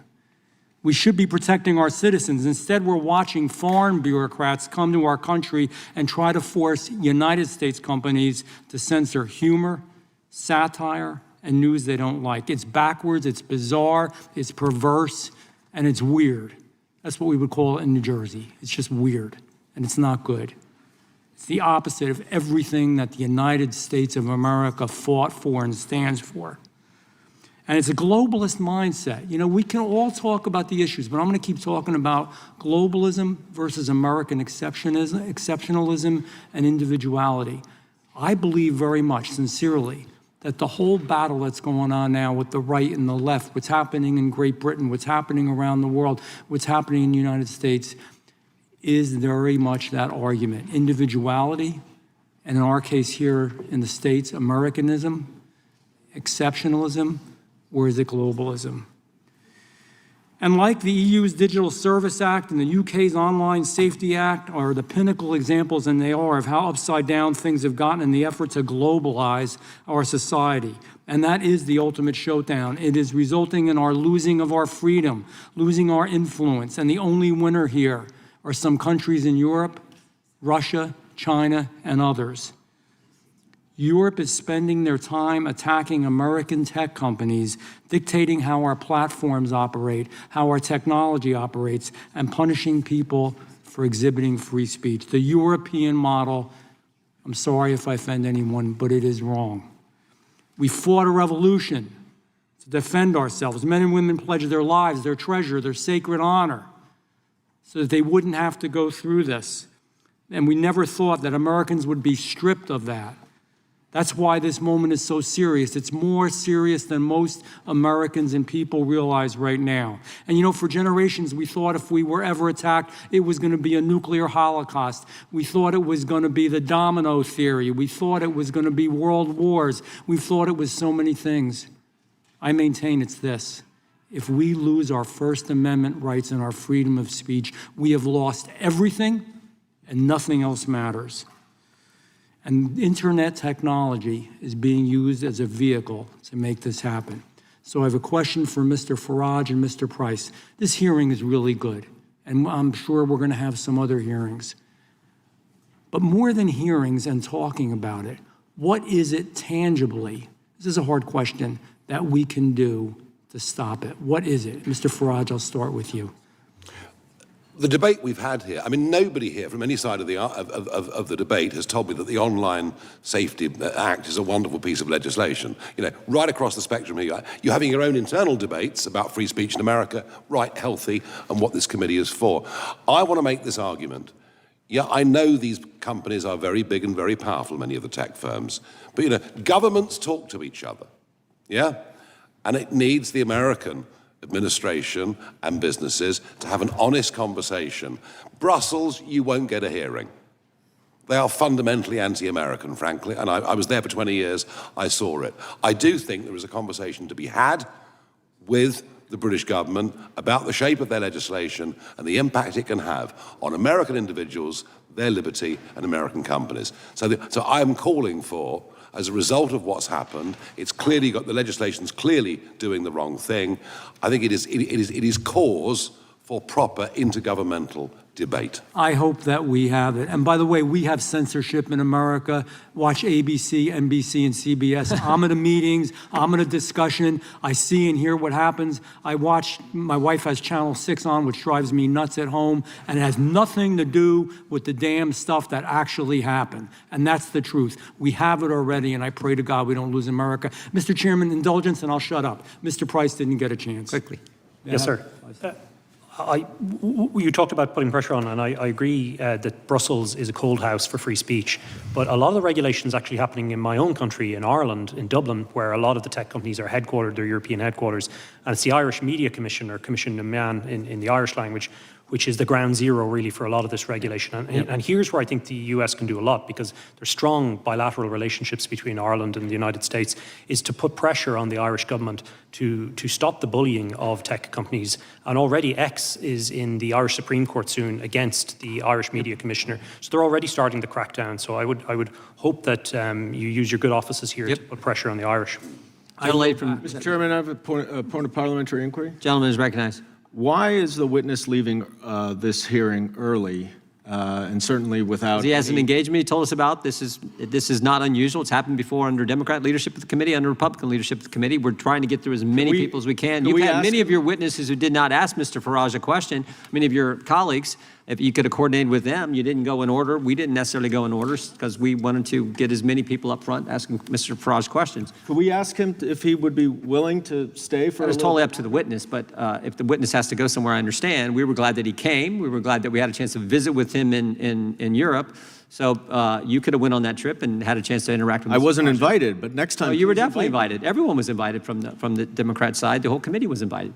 The chair now recognizes the gentlelady from Georgia for questions. And Mr. Farage, if you can stay longer, we would definitely welcome that. When I chaired this event in the Palace of Westminster, we had an hour for it because time was very tight, and that was perhaps the source of a slight disagreement Mr. Raskin and I had. A little bit of confusion on that. We would have given this. Each side got an hour, but the whole thing was limited to an hour. And then your side went, and then you called it off. I was given the instructions. This we've given 3 hours, and I apologize, but no, I can't stay longer. Okay.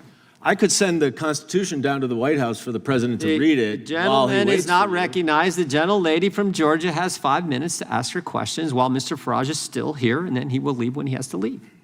Thank you, Mr. Chair, and thank you to our witnesses today. Our First Amendment rights, as you can see, are definitely under attack. Words are very powerful tools, as you've heard them being used here in this hearing, and this administration has gone out of their way to retaliate against our students, news agencies, and others who express views that don't align with their extreme agenda. By using lawsuits, eliminating funding, and even going so far as to send out a memo with a list of restricted words that can't even be used.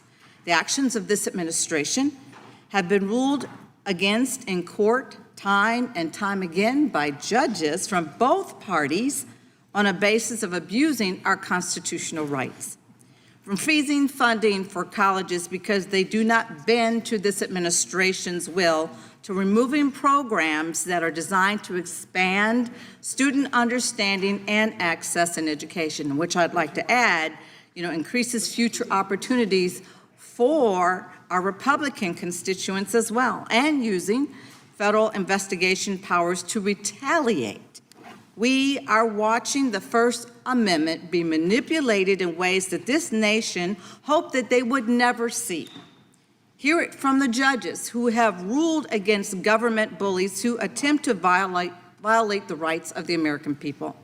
U.S. District Judge Suknanim found First Amendment violations in the government investigation into media matters, which she stated is likely to succeed in its claim that the FTC was using this investigation as a retaliation against the watchdog group for claims against a prominent Trump supporter. A clear violation of First Amendment protections, and the cases, they just go on and on and on. U.S. District Judge McFadden, a Trump appointee, ordered that the Associated Press's access to the White House press be reinstated, ruling that denying their access because of differing viewpoints was a clear violation of the First Amendment. If the majority wants to talk about attacks on the First Amendment in other parts of the world, They need to start right here in our administration. The Constitution is the foundation of this country. It is not meant to be trampled on for political or for business advantage. When you love something, you want to protect it, and you want to do what's best for it. You want to improve it. This means people will speak out and disagree on actions taken in their country and offer critiques of our leaders and, yes, the politicians. That's a constitutionally protected right.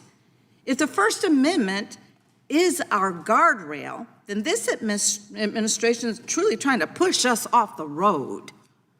This government should be strong enough to accept any criticism without violating people's rights and offending the man in the White House. Professor Kay, I have a question, just one question for you. Based on what you've seen since this January, if our colleagues in the majority continue to pretend that our First Amendment rights are not under attack here at home, what could this mean for our country within the next 3 years? Thank you for that question. I think that as we look at the current moment and the current situation for our media, for our universities, for people's access to information generally, particularly access to health information, I think it portends really very problematic and dark days ahead. Will we be able to have access to information that makes us informed parents or informed citizens, able to make voting decisions? I think that's the kind of future that we should expect if we don't recognize this situation. And I think that the tenor of the conversation could at least recognize that there are violations of fundamental rights to freedom of expression by this government right now. At least recognize it. I know that Democrats in the last 5 years called out the Biden administration from time to time when it did things that it thought was inconsistent with free speech values. I think having that kind of honest discussion and then some real constraint is where the committee should be heading. Thank you so much. I encourage everyone that sees nothing wrong with this administration's retaliatory attacks on expressions of our First Amendment to consider just how much you are willing to give up to appease this man in the White House. At this time, I'd like to yield the remainder of my time to our ranking member. There's no time left to yield. I think the gentlelady yields back. I do have to run to another commitment. I will be back in 20 minutes. We will have Mr. Knott take over as chair.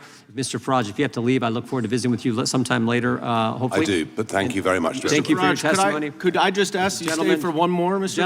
Farage? The gentleman from Alabama is recognized for 5 minutes. Thank you, Mr. Chairman. Mr. Farage, I enjoyed Milwaukee at the Harley-Davidson plant with you. That was a great evening. So, question for Mr. Price or Mr. Farage. One requirement for speech to be censored as a false communication offense under the OSA is that speech must cause non-trivial psychological or physical harm. What is non-trivial psychological harm? I honestly don't know. And that's the problem with this legislation. It's so open-ended, it could mean anything. It leaves this entirely in the hands of local police forces to make their decisions. And the other disturbing element of this is that much within this act can be changed on a whim by a government minister, or at the other end, it can be interpreted by Ofcom in ways that it sees fit. You know, this is not good legislation. It's totally open-ended. It could literally mean whatever you want it to mean. And local law enforcement, I guess, can make that decision on who they decide to prosecute and who they do not. Have we seen it tending one way or the other? I know we've talked about a couple of cases in here. Are there certain people being targeted, you think, with OSA? Well, that's the fear, isn't it? The fear is that certain communities will be acted upon more harshly than other communities. That creates the impression of a two-tier country. That then breaks down trust in law and order, the democratic system, and everything else. I thought what was interesting overnight was that the boss, Sir Mark Rowley, the boss of the Metropolitan Police, has said, look, we arrested this guy at Heathrow because we had to under the law, but they've thrown it back to the government to say, come on, can you just define more clearly what you want this legislation to mean? And that's why I think it's rotten legislation. It impacts us in ways that we can't yet foresee. It impacts potentially Americans and American businesses, and it needs to be gotten rid of, and we need to start again. So, Mr. Price, talking about affecting American businesses, I guess Europe's 440 million people, the U.S. is 300 million people. How do these companies, what do you see down the road for these platforms, these social media platforms, these companies that feel like they have to try and comply if they're going to do business in Europe? If, in fact, we don't repeal this OSA thing, which I hope Mr. Farage is able to do that with his leadership at some point in the near future. So how does this play out for our companies, Mr. Price, and for free speech in Europe in general? Well, on the corporate side, they're facing a really complicated piece of legislation, and as Mr. Farage outlined, with the provisions that are confusing in the Online Safety Act in the United Kingdom, there are similarly extremely confusing provisions in the Digital Services Act. So the mindset has to be one normally of compliance. One company has stood up to this whole regime and is challenging it at every level, and that's X. I hope others join and do the same, because the European Commission, though, really has been quite threatening. You'll recall the Thierry Breton letter, of course, about the Elon Musk's interview with then candidate President Trump. And you'll also see that other members of the Commission have made threatening remarks against companies as well on these so-called voluntary codes of conduct. When X and Google left one of the codes of conduct, a European commissioner said, well, of course they are voluntary, but we note that you've left them and we'll still hold you on the obligations. And you have Thierry Breton saying as well, you can run, but you can't hide if you leave the codes of conduct. So the whole thing is designed to force compliance. And the hammer that they have, of course, is these enormous crippling fines. It's like 10% on global revenue, if I understand correctly. So for some of these companies, that's a pretty tremendous fine. Absolutely, yeah, of turnover. And I guess, could you, as we're looking through this, it's like almost like people could claim that they were offended or hurt. You hurt their feelings, and then all of a sudden you're a target of this investigation. Is that right, Mr. Farage? Is that kind of? Yes, and frankly, under free speech, we should be allowed to cause offence. And that I happens should be able to quite often, offend right? you. You should be able to offend me. And provided we know what the limits are, and the limits I think we fully understand of incitement, for example, then we have to get back to, a much freer way of living. And if people say rude things and we don't like them, well, we just ignore them and get on Like with our today when lives. you were accused of Russian collusion, I guess. That was pretty offensive. Well, I remember the Russia hoax very, very well. We had shades of it earlier on this morning, but, That's what I was thinking. but not much more than that, I'm pleased to say. Well, thank you. And Mr. Chairman, with that, I'll yield back. Thank you. And we're going to have to go, Mr. Chairman, but thank you very much. Mr. Farage, you can blame it on me. One more. Oh, you're avoiding me. Mr. Farage, thank you. The chair now recognizes the gentleman from New York, Mr. Goldman. I'm sorry to see you leave, Mr. Farage. I actually had much that we agree upon and was looking forward to your testimony, because it's very nice and refreshing to hear from my GOP colleagues that they are worried about authoritarianism. Mr. Biggs and Mr. McClintock both said that earlier. And I imagine, given what's going on in this country, when the president is sending the military into American cities, is weaponizing the Department of Justice to investigate his enemies, requiring loyalty oaths from all federal workers at risk of otherwise being fired, the list goes on and on. It is reassuring to hear that the Republicans who have remained stone silent about Trump's authoritarian takeover of our government here are actually concerned about authoritarianism. And I found it really heartening that Mr. Van Drew said, and I quote, "If we lose our First Amendment rights, we lose everything." Now, in his opening statement, Mr. Farage said, quote, "When the government starts regulating speech, it is rarely those that agree with the government who find themselves in court." And Mr. Farage, I'll ask you the question, is that similar to your concern about suppressing speech that disagrees with the government? Oh, Mr. Farage has left.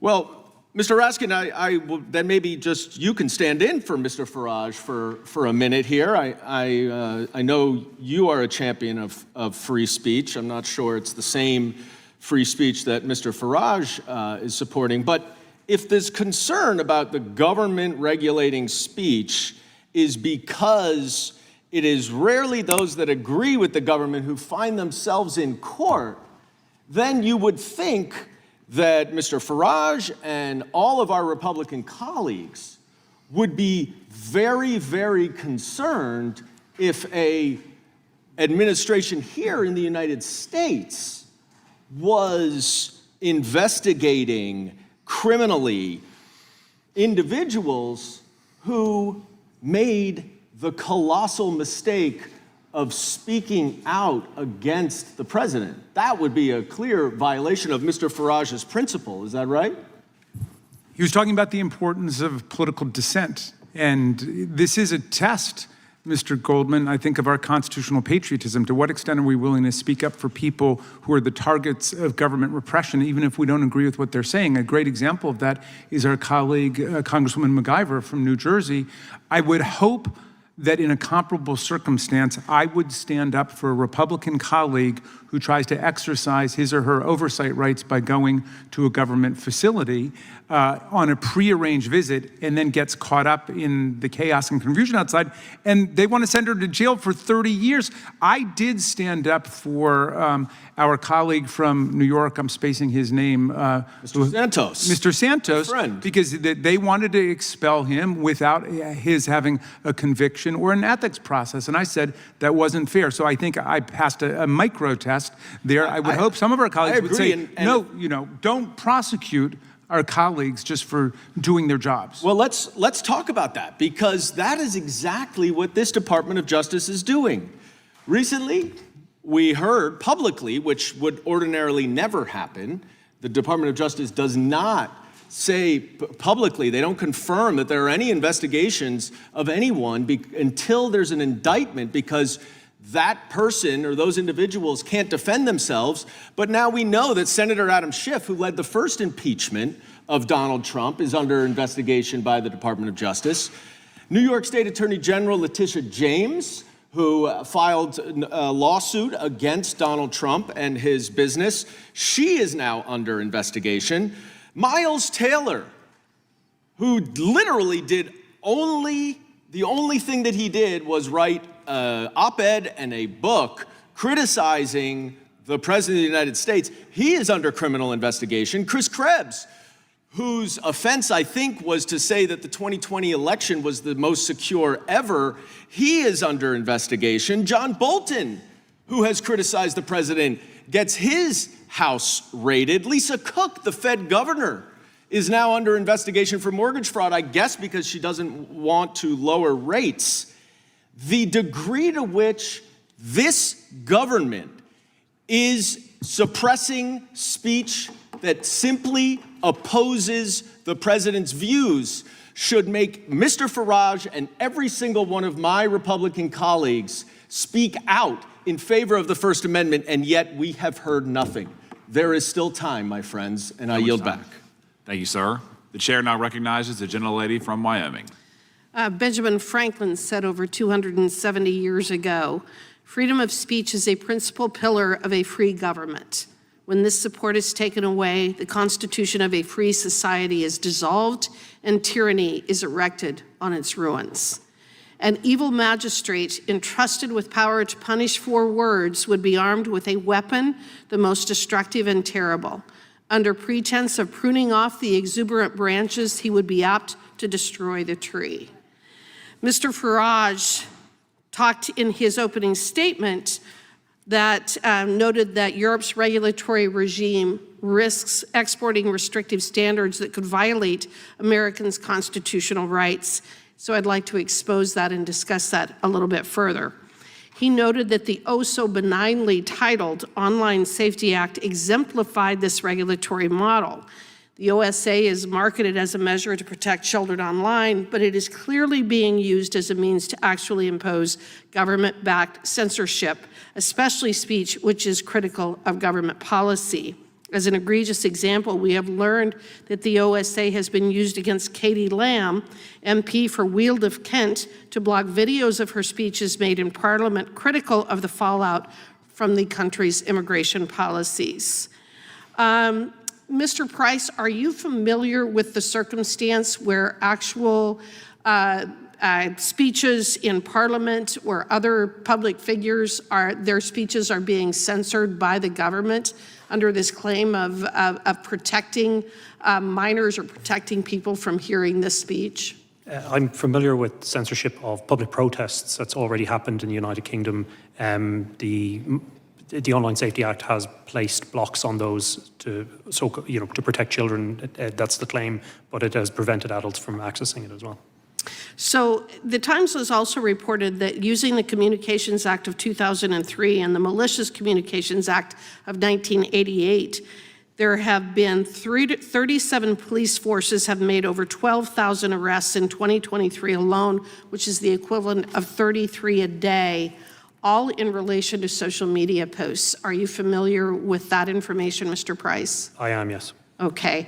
In July, the House of Commons Science, Innovation, and Technology Committee released a report indicating that the OSA was merely a first step, is the way that they have described this. In other words, they are planning to do even more to address what they describe as online harm. Have you heard that as well? I have, yes. Well, and I think that there's something that just happened this week, and a few of the members have referenced it, but it involved the Irish comedian and writer Graham Linehan, who was arrested in Britain, apparently for social media posts about transgender issues. Did you hear of this circumstance? Yes, I did. I know Graham personally. Okay, and according to his Substack article, the trouble actually began when he was in America. He was at the airport in Arizona seeking to fly back to Europe. Was told that he did not have a seat, was put on a later flight, and when he arrived at Heathrow, he was met by 5 armed police officers. Are police officers in England typically armed? They're not, no.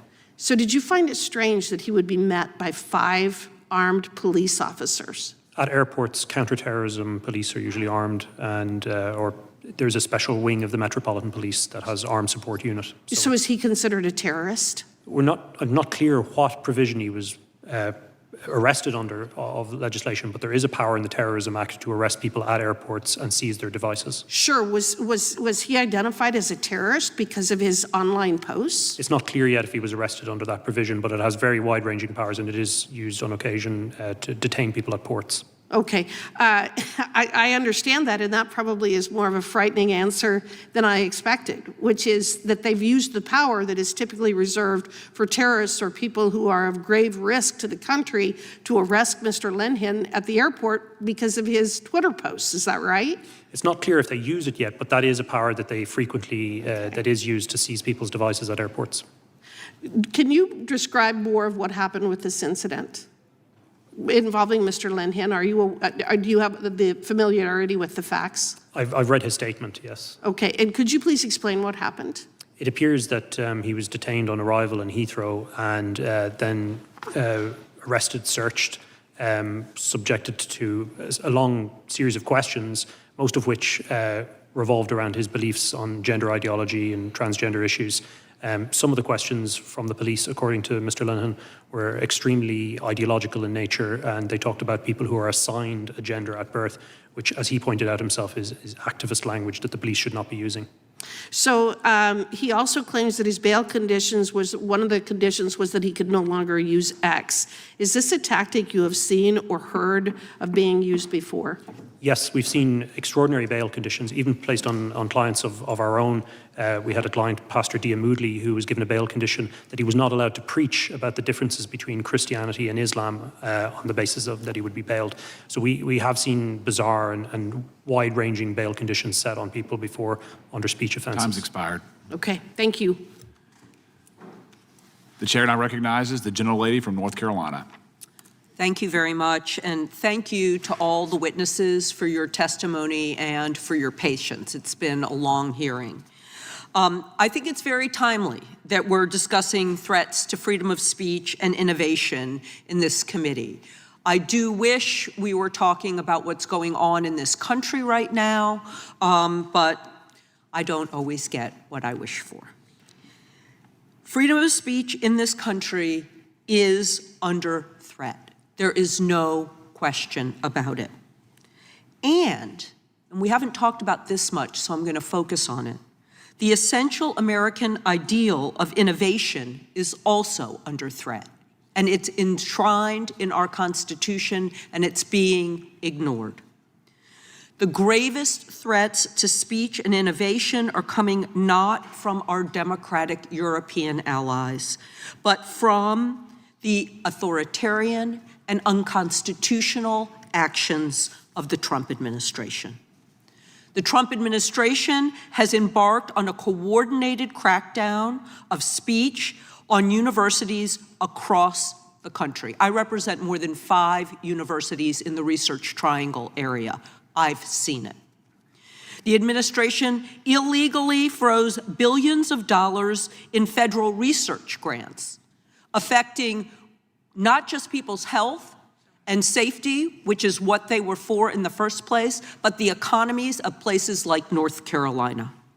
They forced the resignation of university presidents they don't like, and they threatened to strip universities of patents for discoveries made in their labs. Unprecedented.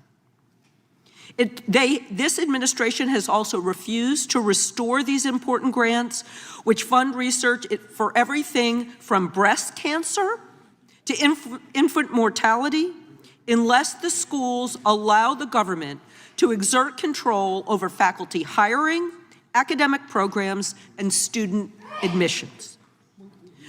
Professor Kaye, how have the Trump administration's attacks on our nation's preeminent research universities harmed the ability to innovate? I think that's an excellent question. and we've seen it across the board, these attacks on universities. And if we think about universities, and there is a connection here to freedom of speech, if we think of our universities as the principal engine for the generation of knowledge and the generation of ideas, basically innovation in our country, the administration is going after them in all the ways that you described.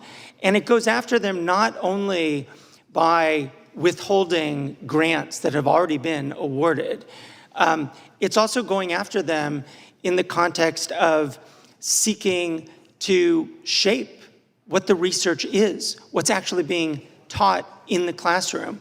Those are, I think, very significant interferences with the potential for innovation in our country. Well, thank you for that. And now to get to the tech issues, because that's kind of underlying what's going on. This hearing is supposed to be about Europe's threat to big tech companies, but I'd like you to speak about the threat of big tech companies and the AI models that they're creating on intellectual property rights, many of which are protected more strongly in Europe than they are here.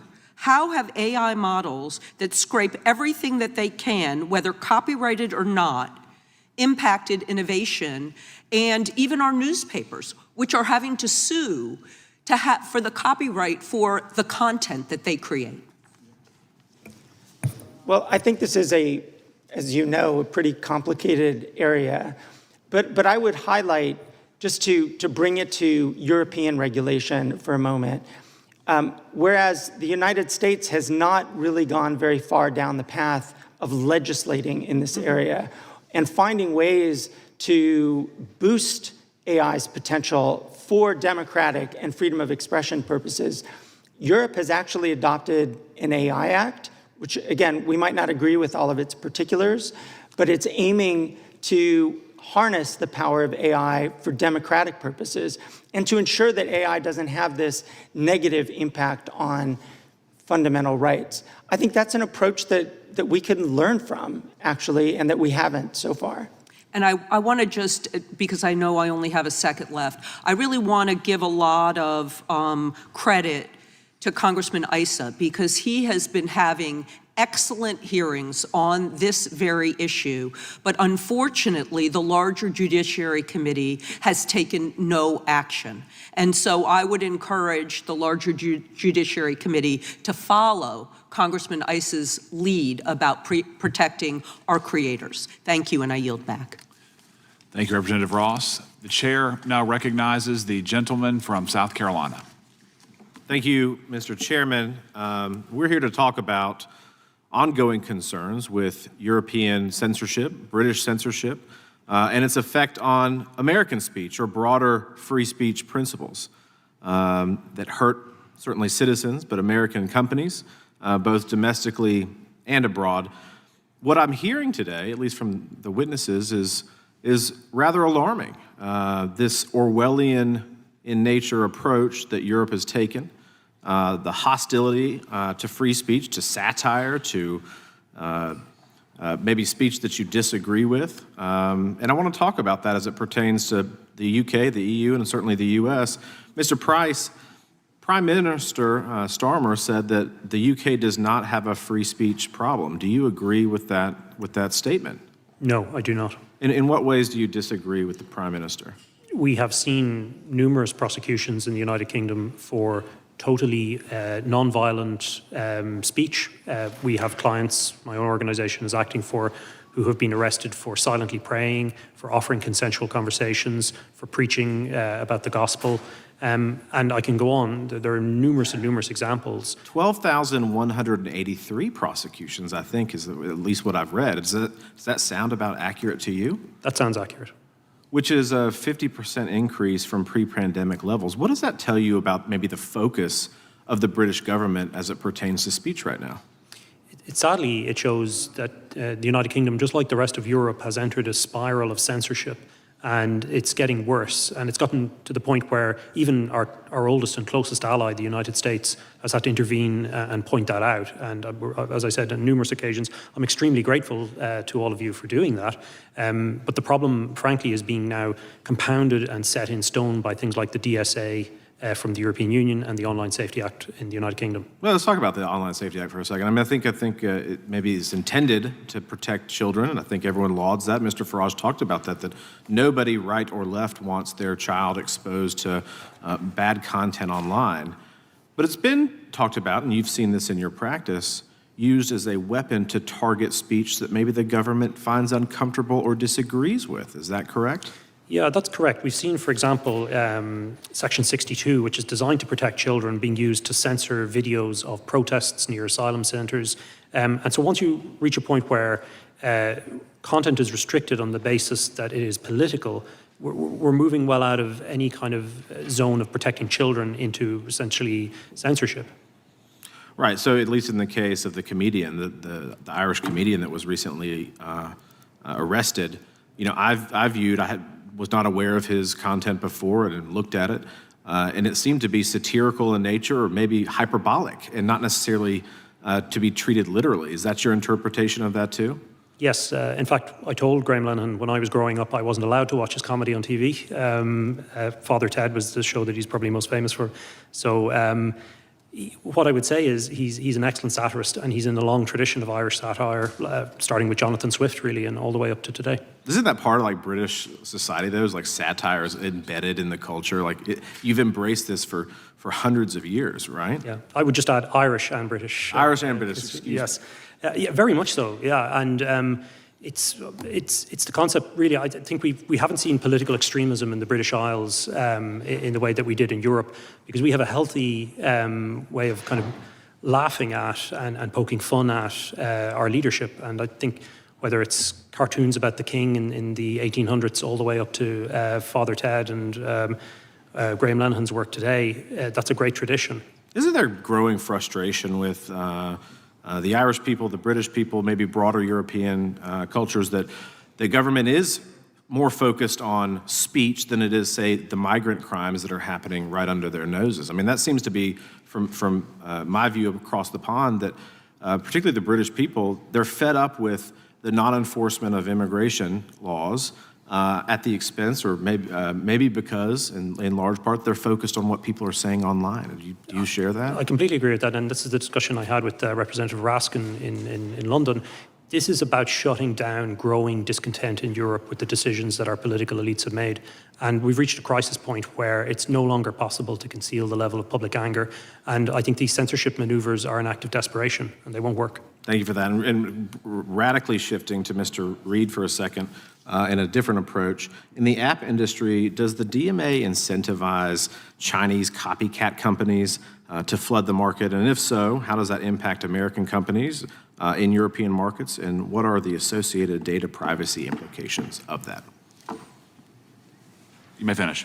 Being aware of the time, yes. The problem is Article 6, Section 4. You have unlimited time. Pay no attention to the chairman. I always pay attention to the chair and the ranking member. The easy idea is Article 6, Section 4, Article 6, Section 7, and even 10. Part of the problem is they basically have must-carry provisions. And what that does is open the door. Part of what small businesses have benefited the most from the existence of these platforms, again, as I said, this isn't a love affair, it's a business relationship. They opened the door to customers, and the customers trust what they're buying on the platform. Article 6, Section 4, and Section 7 really say they must put on anyone's product. And of course, the most classic example of that, the first mover under the new DMA was Pornhub, which Apple had decided they didn't want porn apps on their app store.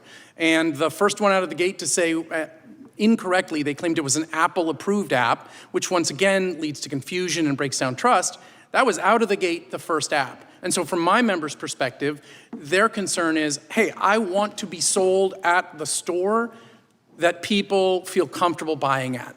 And the more you degrade the quality of experience and the more you degrade or allow that to be broader, we run into a problem. Thank you. I'm sorry for the time. Mr. Chairman, I have a parliamentary inquiry. Yes, sir. Go ahead. Apparently, the whereabouts of our missing witness have been ascertained. He's appearing on GB News, which I guess is the network he works for outside of the Rayburn building. I just wonder if it would be consistent with the rules and the practice of our committee for us to send someone to invite him to come back, because I think we have 5 or 6 members who haven't questioned yet. Would that be all right if we sent someone to go alert him that there's still members waiting to do their questioning, just out of courtesy and respect for our colleagues? Well, the chair will make note that the witness has appeared voluntarily, he has left voluntarily, but in terms of going and asking him to come back, no objection there. Okay, if we could do it, if we could find him, and I'd like to submit for the record this clip from GB News. British free speech under threat. Nigel Farage says UK is an authoritarian state like North Korea. Without objection. Thank you. Gentleman yield. Yes, sir. The chair recognizes the representative from Vermont. Thank you. Thank you, Mr. Chair. You know, I spent my August traveling around my state listening to Vermonters tell me what was on their minds, and there was one constant thread, and that was fear and concern for young people, for their safety, for their future. And parents kept asking me, will my kids ever be able to afford a house in this economy? Is it going to be safe for my kid to go to school? And are my kids safe online? Over and over again. And I want to tell you about one conversation I had with a high school student in Vermont who said to me, we all know that social media on our phones is hurting us. And in some instances, it's literally killing us. And what he wanted to say is, what are you doing about it? What are you doing about it? And I have to ask myself the same question, because I'm a parent, I'm a former teacher, I'm now a member of Congress, and what are we actually doing to solve the problem, to stand up for our kids? And it's clear we need real attention on this. We need to focus our attention, and we do need to regulate corporations behind these problems. And we need real public oversight, yes, over the gun makers, yes, over financial speculators, but also big tech. Because polls show across the country, Americans overwhelmingly want us to take action on the harms that are hurting their kids. And yet here we are, first hearing back. We're not talking about the AI platforms that are leading kids to self-harm. We're not talking about the algorithms profiting off of teens' eating disorders. We're not working together to hold big tech accountable. No, we're here talking about how other countries are being too mean to big tech. It's gross. Professor Kaye, thanks for being here. Can you briefly describe how the EU's Digital Services Act regulates social media content for children? So the DSA is a very big piece of legislation, a big regulation, but it gets to exactly the point that you're making, which is The DSA is the result of a years-long process of democratically Europe trying to figure out what's the response to the massive power of big tech over their information environments. And so to give one example, they provide a mechanism that actually requires those companies that are considered the very largest platforms and search engines to do an assessment of the risk that they cause in the context of illegal content, which could include child sexual abuse material. That is really only doing that basic risk assessment that we should imagine all companies would do. Exactly. And then based on that, they're actually obligated to take mitigating measures against them. So that's one example. Yeah, I mean, this is bare minimum stuff here, right? Bare minimum. Yep. Risk assessment. What are we subjecting our children to? Correct. And so in your assessment, does the EU prioritize protecting kids and teens from content related to suicide and self-harm? So the DSA is not content specific, right? It doesn't require any company, for example, to take down any particular kind of content. But in the risk assessment provision, it's pretty clear, and if you read the negotiating history around the DSA as well, it's pretty clear that this is one of the key issues that concerns Europeans and thus concerned the regulation as it was adopted. Thank you. I really appreciate you being here to balance this out. So look, we got to follow the money here, okay? I want to draw your attention here to the visual here, okay? Trump inauguration fund, Amazon, $1 million, Meta, $1 million, Google, $1 million, Microsoft, $1 million, Apple, $1 million, OpenAI, $1 million, and the list goes on. This hearing is not about making the internet a safer place for kids. It's about harassing Europeans who are trying to do something. No, it's imperfect, but they're trying something, and we sit here twiddling our thumbs.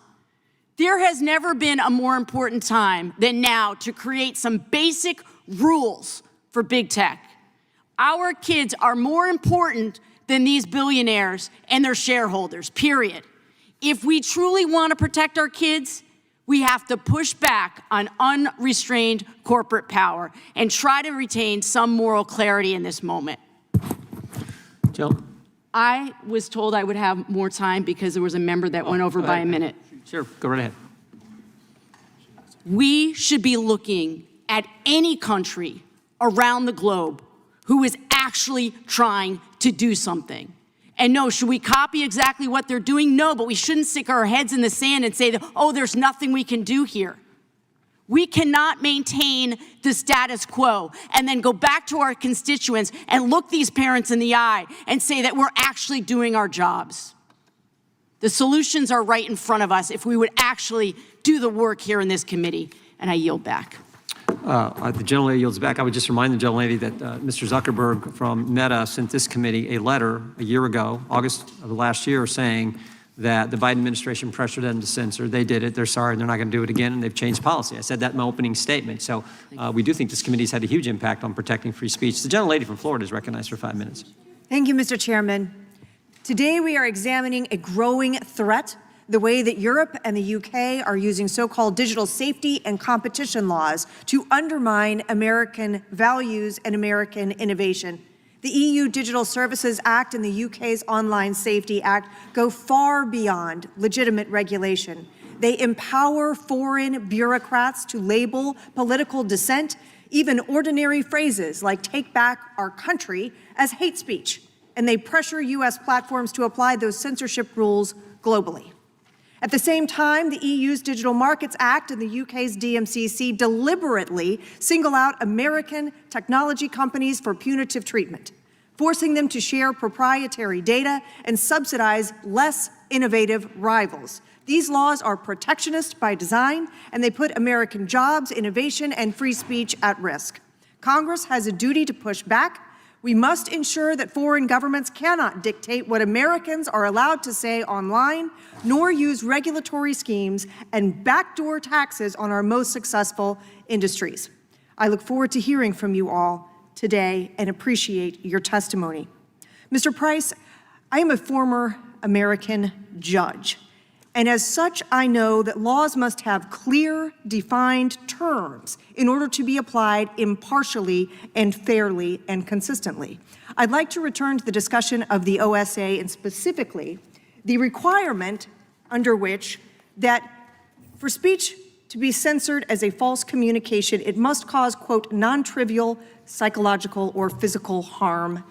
Would you share with us your perspective on the use of phrases such as non-trivial psychological harm and your view of whether it is possible for these terms to be applied uniformly, fairly, and consistently? Good question. I'm afraid I really can't, and you've hit the nail on the head, really, in terms of your question. These terms are extremely vague, and it's a long-standing principle of the common law that vagueness in the criminal law is repugnant. And so, sir, is it your view that this is actually an appropriate or even enforceable regulatory scheme? It's not appropriate, but they certainly intend to enforce it. Mr. Reed, I'd like to turn back to the DMA's application to our companies and the concept of gatekeepers, which we touched on earlier today. Would you please describe how that operates and how these regulations are creating an unfair competitive advantage for European and Chinese firms at the expense of American companies? Well, I think the primary problem with the way that the EU has set up the gatekeeper requirements is it's driving the largest companies to essentially pull back on the tools they build for my members from the frameworks that they build for the small businesses. Ironically, oftentimes these small guys are the ones who are going to compete with them because it allows them to say, well, in order to comply with the DMA, we need to remove various functions. And this isn't hypothetical. What we've seen so far in our discussions is they want to remove link-throughs. They want to remove other elements that they see as essentially keeping power in a few of the big companies. The irony is, of course, the small guy, not the medium-sized guy, not the billionaire, but the truly small guys actually need that foothold to step up. And so what it creates is an environment where, sure, there'll be some billionaire companies that will do well out of the DMA, but the thousandaires, those of us who are trying to get to that next level, are the ones who get crushed between the two giants.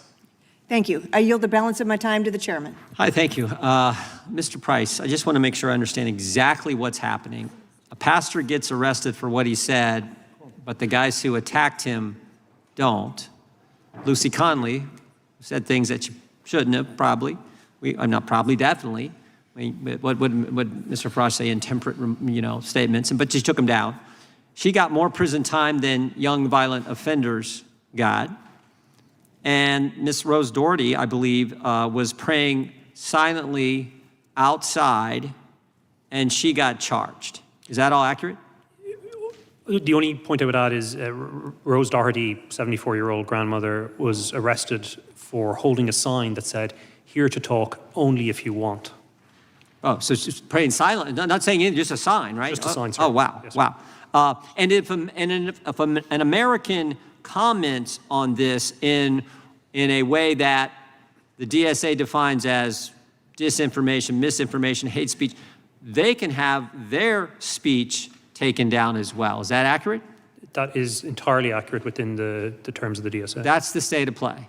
Mr. Reed, I would just point out, when Ms. Verkunen, the lady who took Mr. Breton's place, when she was here talking about how the Digital Markets Act could impact companies, she said, we don't have anyone in Europe complaining about the law.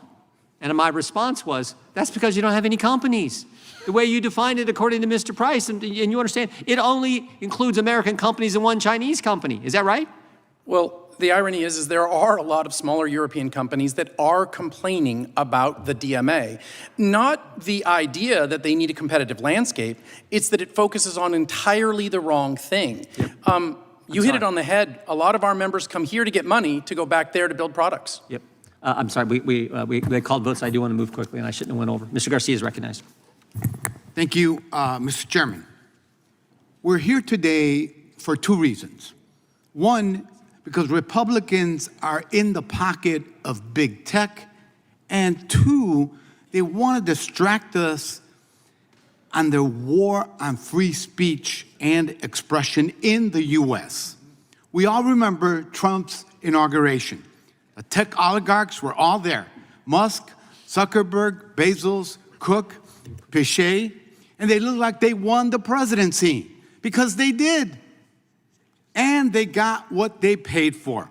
Since taking office, Trump put out an AI action plan that could have been written by big tech, dropped enforcement provisions against tech companies, and tried to unlawfully fire 2 FTC commissioners who fought to hold these companies accountable. By the way, one successfully got back to work today, first day back.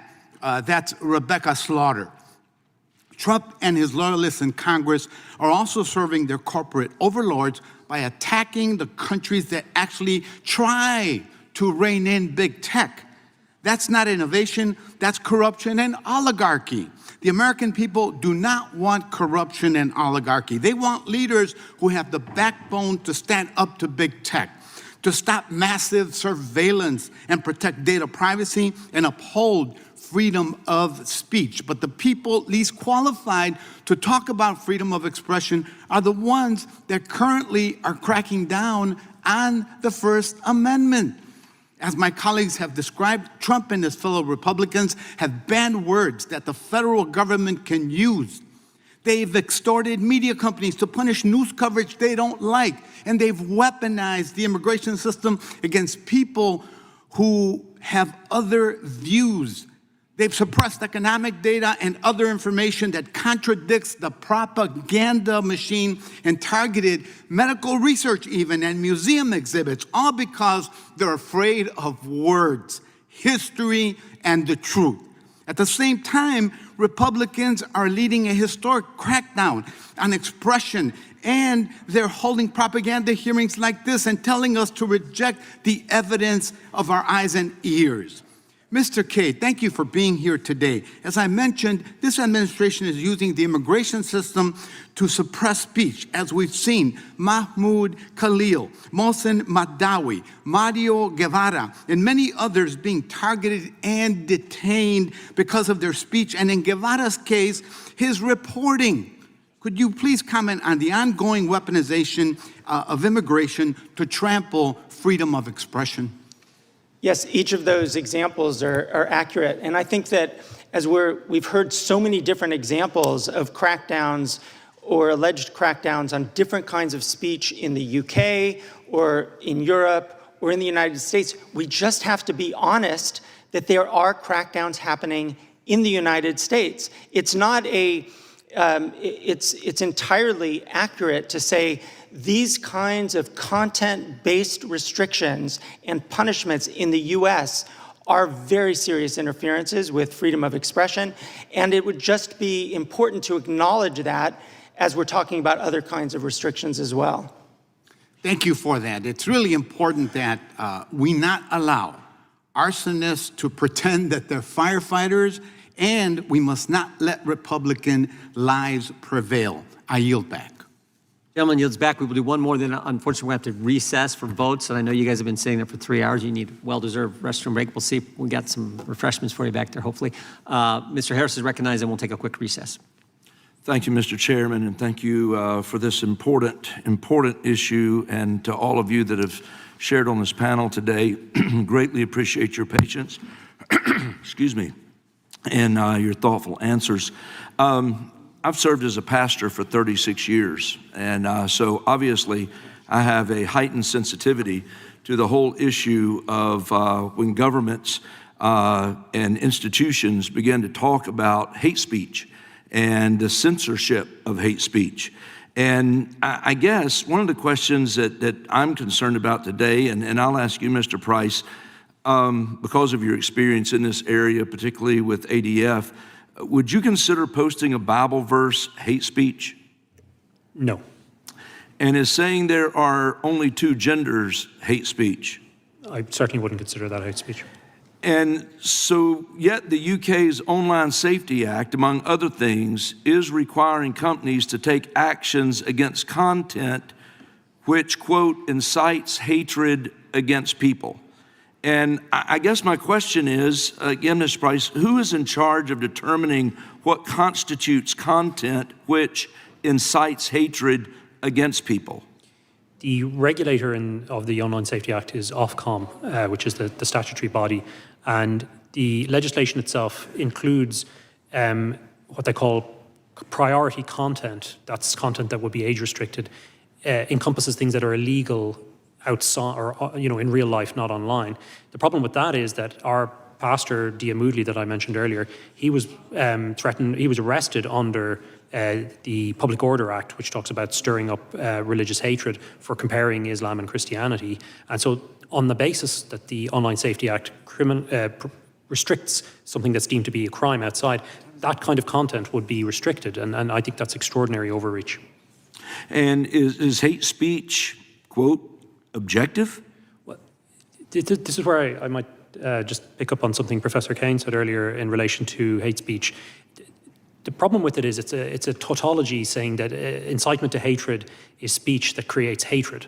There have been attempts by the UN, like the Rabat Plan of Action, to try and, on the prosecution side, set out a more clear framework on it. But as far as European courts are concerned, I think that their jurisprudence in this area is essentially incoherent. Right.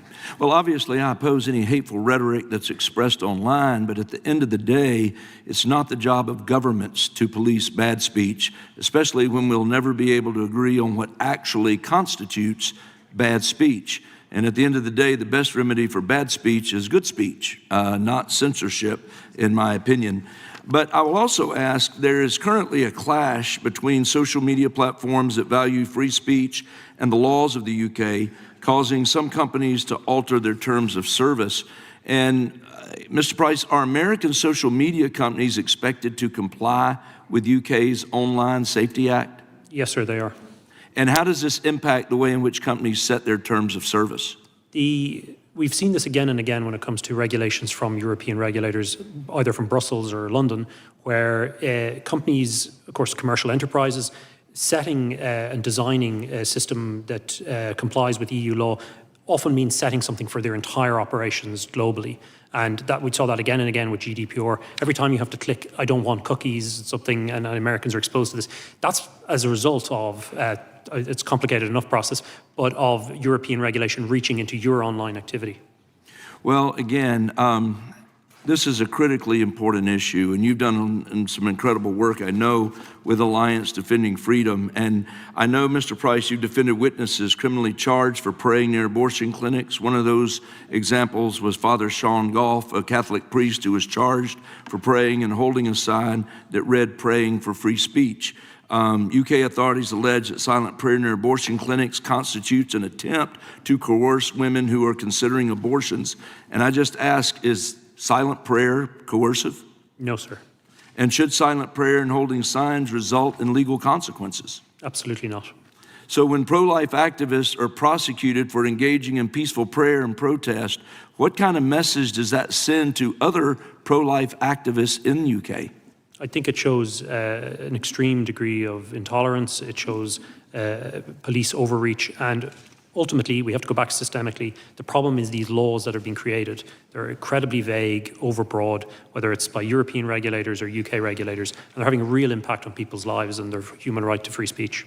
Well, as this committee has discussed previously, the FACE Act here in the United States has been used to go after pro-lifers, and I just pray we don't reach the point that such activists are arrested for silent prayer, as we've seen there. With that, Mr. Chairman, I yield back. Gentleman yields back. The committee will stand in recess for 15 minutes, more or less.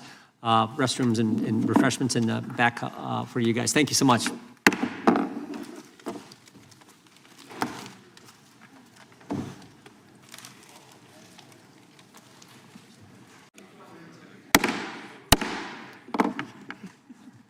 Committee will come to order. We have a few more. Again, I want to thank our witnesses. You've been very patient, very good. We appreciate you being here. We're going to start with the gentleman from Wisconsin. Then we'll go to the gentleman from North Carolina, unless a member of the minority party shows up. Then we'll go with them, and we'll finish up from there. So the gentleman from Wisconsin is recognized for 5 minutes. It's my opinion. First of all, I had a few comments I wanted to have for Mr. Farage, we call it, before he left. And I have always known there's certain things you think about the English. I know we can't stereotype today, but when you think of the English, you think of irreverence, you think of accepting of eccentricities, right? You think of their dry sense of humor.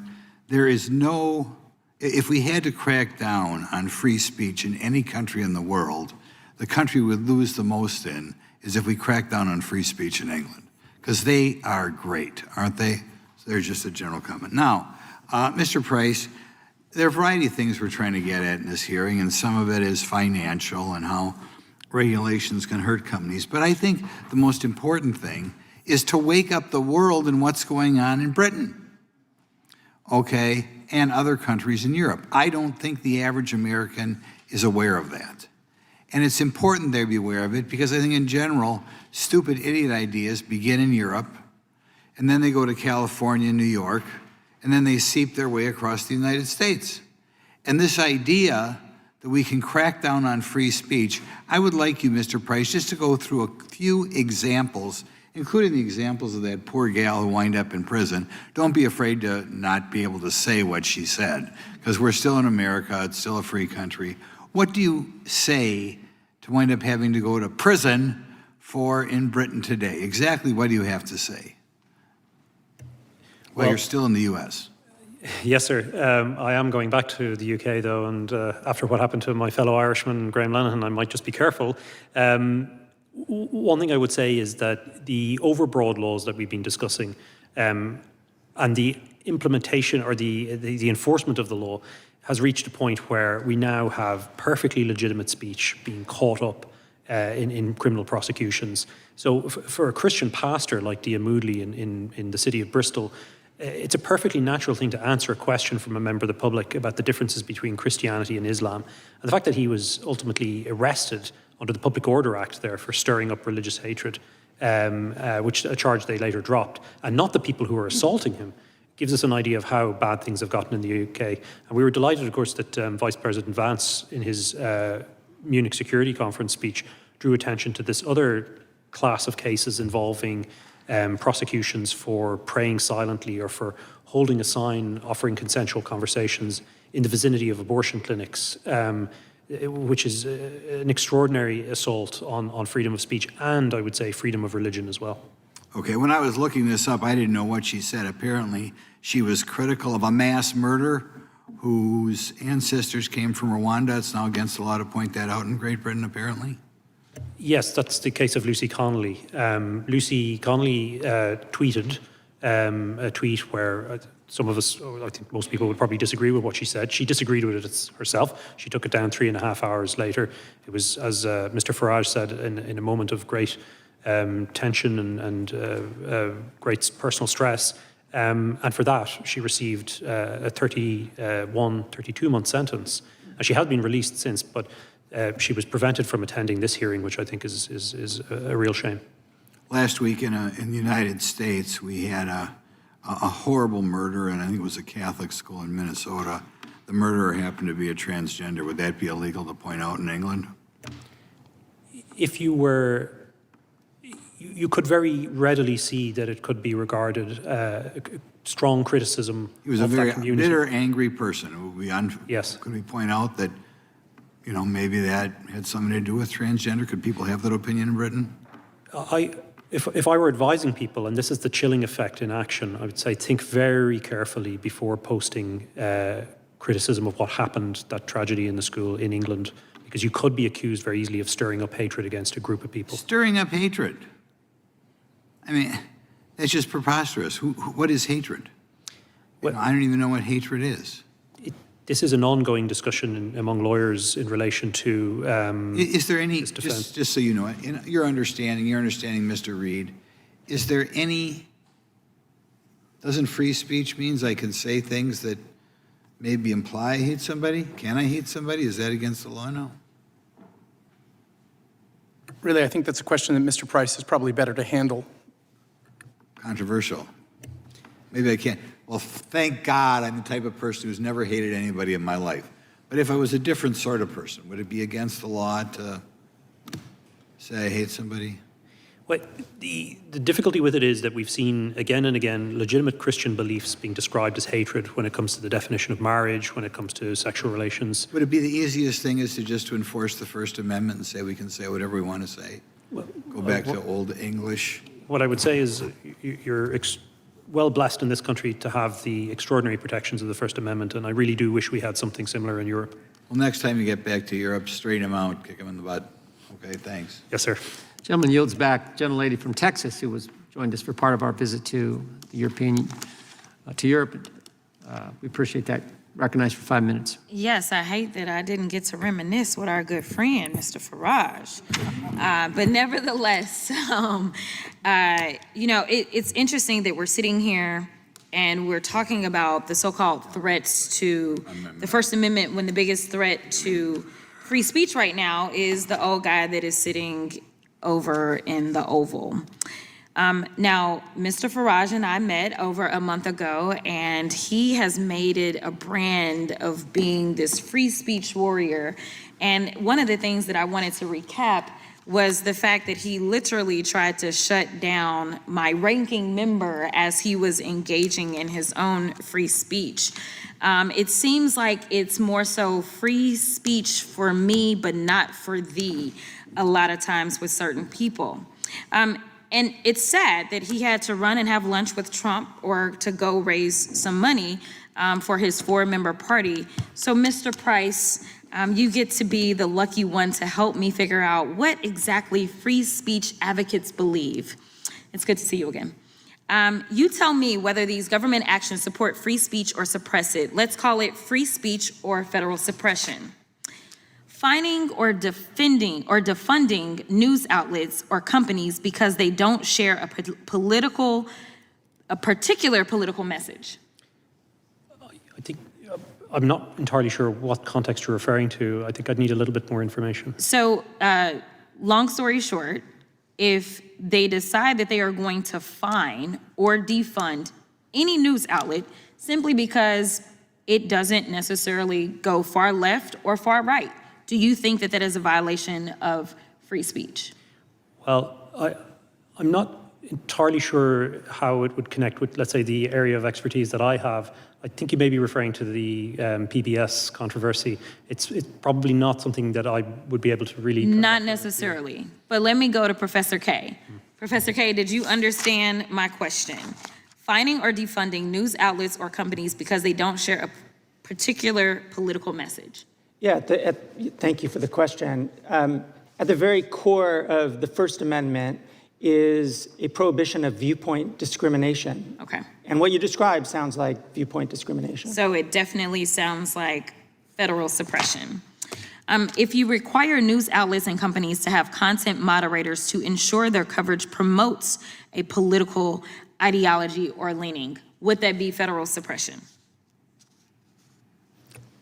Well, that does sound like an interference with a company's content moderation decision. Banning materials because of their content. Materials. Yes, so like books. Oh, of course. Well, and we've seen this in the range of book bans at libraries across the country. Absolutely. What about threatening private companies with lawsuits or fines unless they do the government's bidding? It sounds like pressure that would be undue, yes. Okay, so I agree with you. All of these actions are exactly what Trump has done since he's taken office. Make no mistake, Trump is weaponizing his idea of free speech to force folks and companies to become his political puppets to promote his propaganda.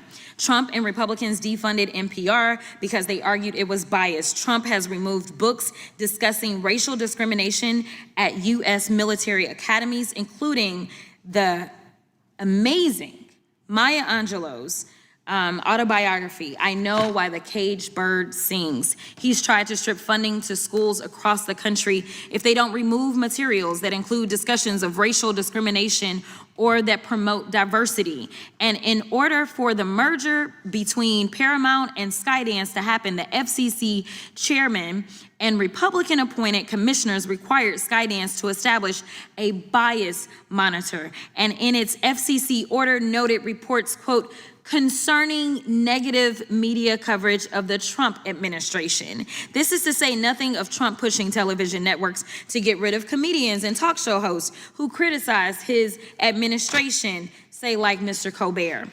Let's call this what it is. It's Trump weaponizing the idea of free speech to force people, institutions, and companies to be his mouthpieces. This ain't free speech, it's propaganda. Meanwhile, my Republican colleagues are out here having a meltdown over the European bill, one that, by the way, includes provisions to fight child trafficking.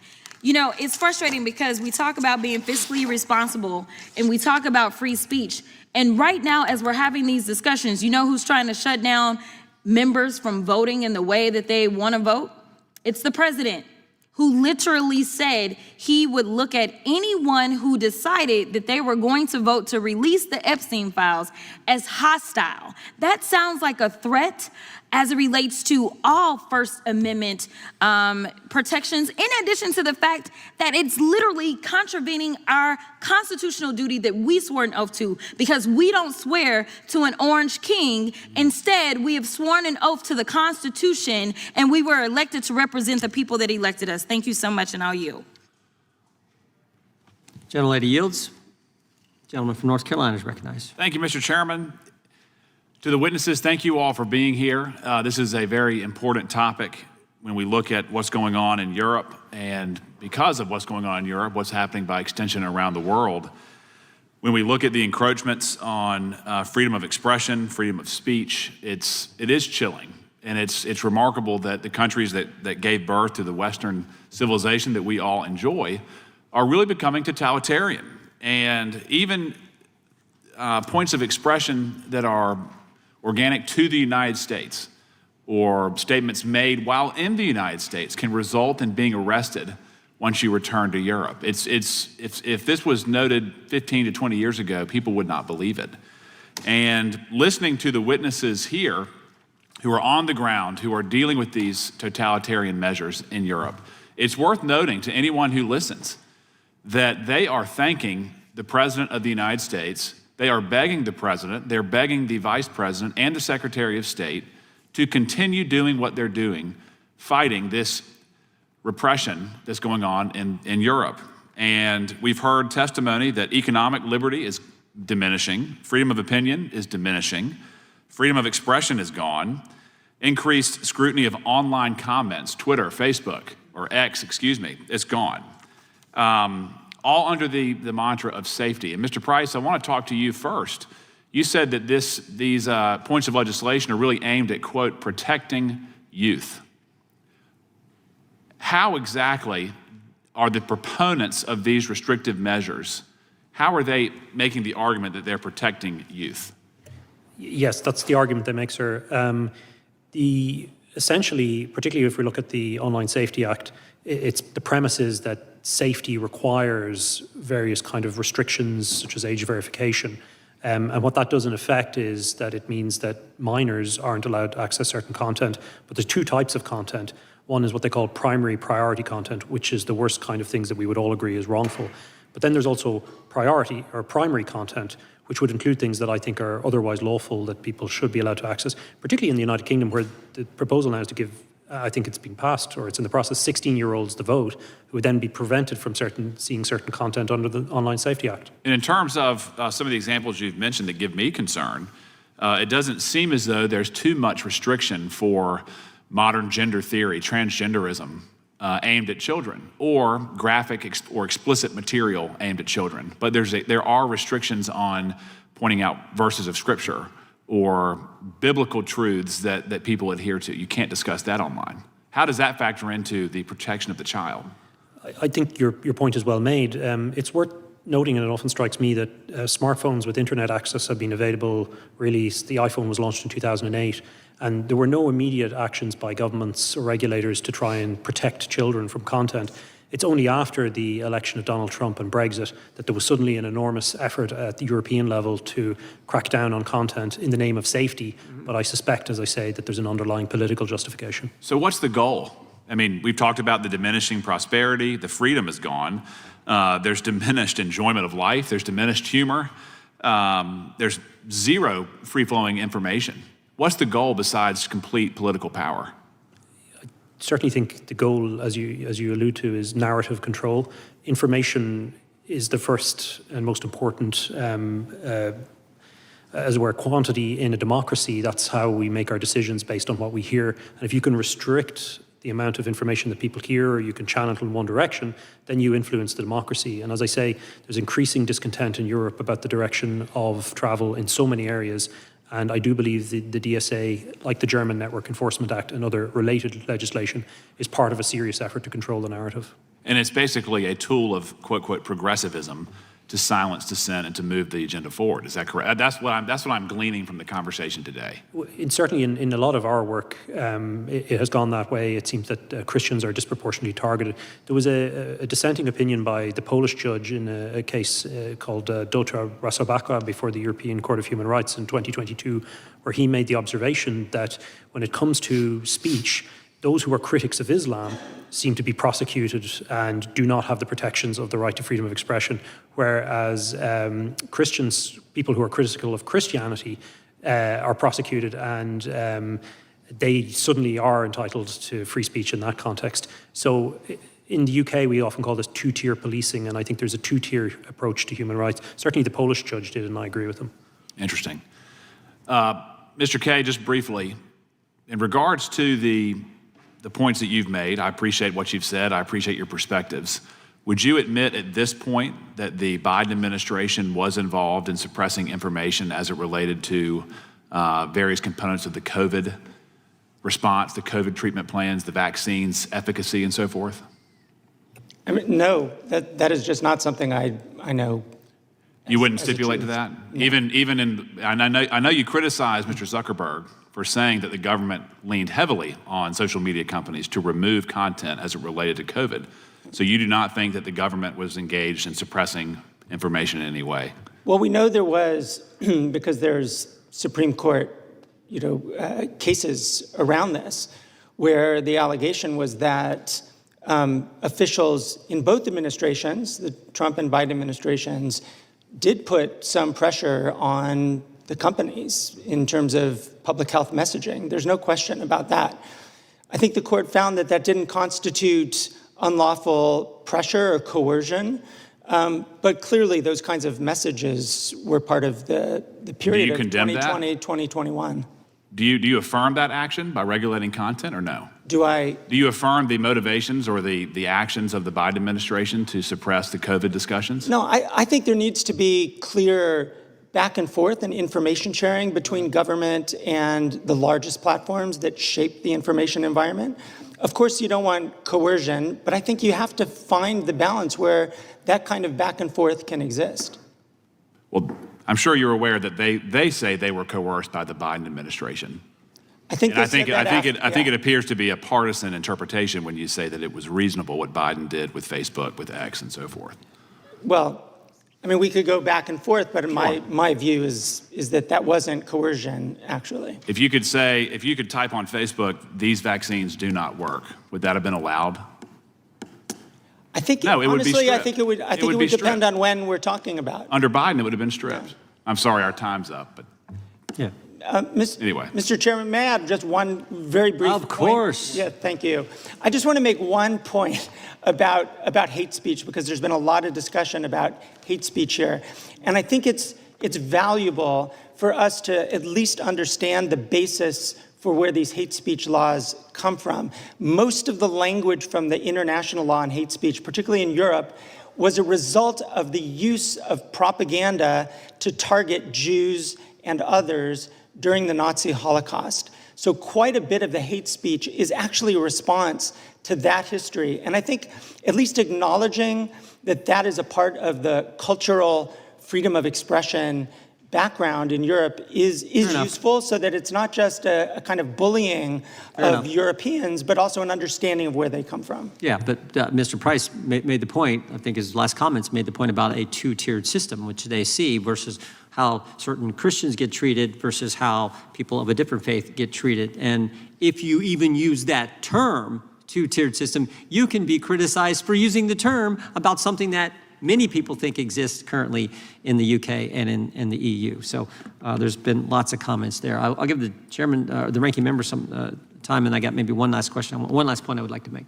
Oh, thanks. This is just for a UC request, Mr. Chairman, because you had mentioned the outreach that you'd gotten from Mark Zuckerberg, and this is an article about that Meta to pay $25 million to settle 2021 Trump lawsuit. The sentence that stuck out to me was, the president signaled that the litigation had to be resolved before Zuckerberg could be, quote, brought into the tent, one of the people said. So just want to introduce that. Without objection? And one other thing is just the Supreme Court decision, Murthy versus the Missouri, disproving the government's censorship claims. Okay, without objection. I would just make one maybe final point, because it's been brought up several times, I believe. Well, I'll ask all of you. Mr. Kaye, has President Trump banned any books in the country? Are you aware of any? I don't know about him specifically, but I do know that, for example, Price, you know if President Trump's banned any books? From defense libraries, books on Martin Luther King have actually been removed. Has President Trump banned any books? I mean, my understanding, the way it works is you got a local library board, you got a local school board, and they may say certain books aren't appropriate for kids, which is frankly the argument they use in the EU on the Digital Services Act and UK on the Online Safety Act. No president's banning books. They're just saying, local library board are saying, second graders should maybe not see certain things that adults can see. Mr. Chairman, if I could follow up on that. Sure. Just because I've got constituents who are in the service abroad, and there are schools called DODEA schools, Department of Defense schools, and there was an executive order applying to the Department of Defense, and they shut down the school libraries there. These are federal schools, not local schools, federal schools. And they stripped all kinds of books from there, and there have been protests throughout Europe by American families over there saying that they don't want 1984 and Handmaid's Tale to be stripped from the schools. I mentioned that actually in my opening statement. So. I want to thank each of our witnesses for being here today. Appreciate your patience and appreciate you being here for, 5 hours. Thank you very much. And this concludes today's hearing. We thank our witnesses for appearing before the committee today. Without objection, all members will have 5 legislative days to submit additional written questions for the witnesses or additional materials for the record. Can I say one more thing, Mr. Chairman, in praise of you? Okay. I might have designed it differently, but I want to thank you for organizing a very interesting trip for us and this hearing as well. Without objection. Thank you. Without objection, the hearing is adjourned.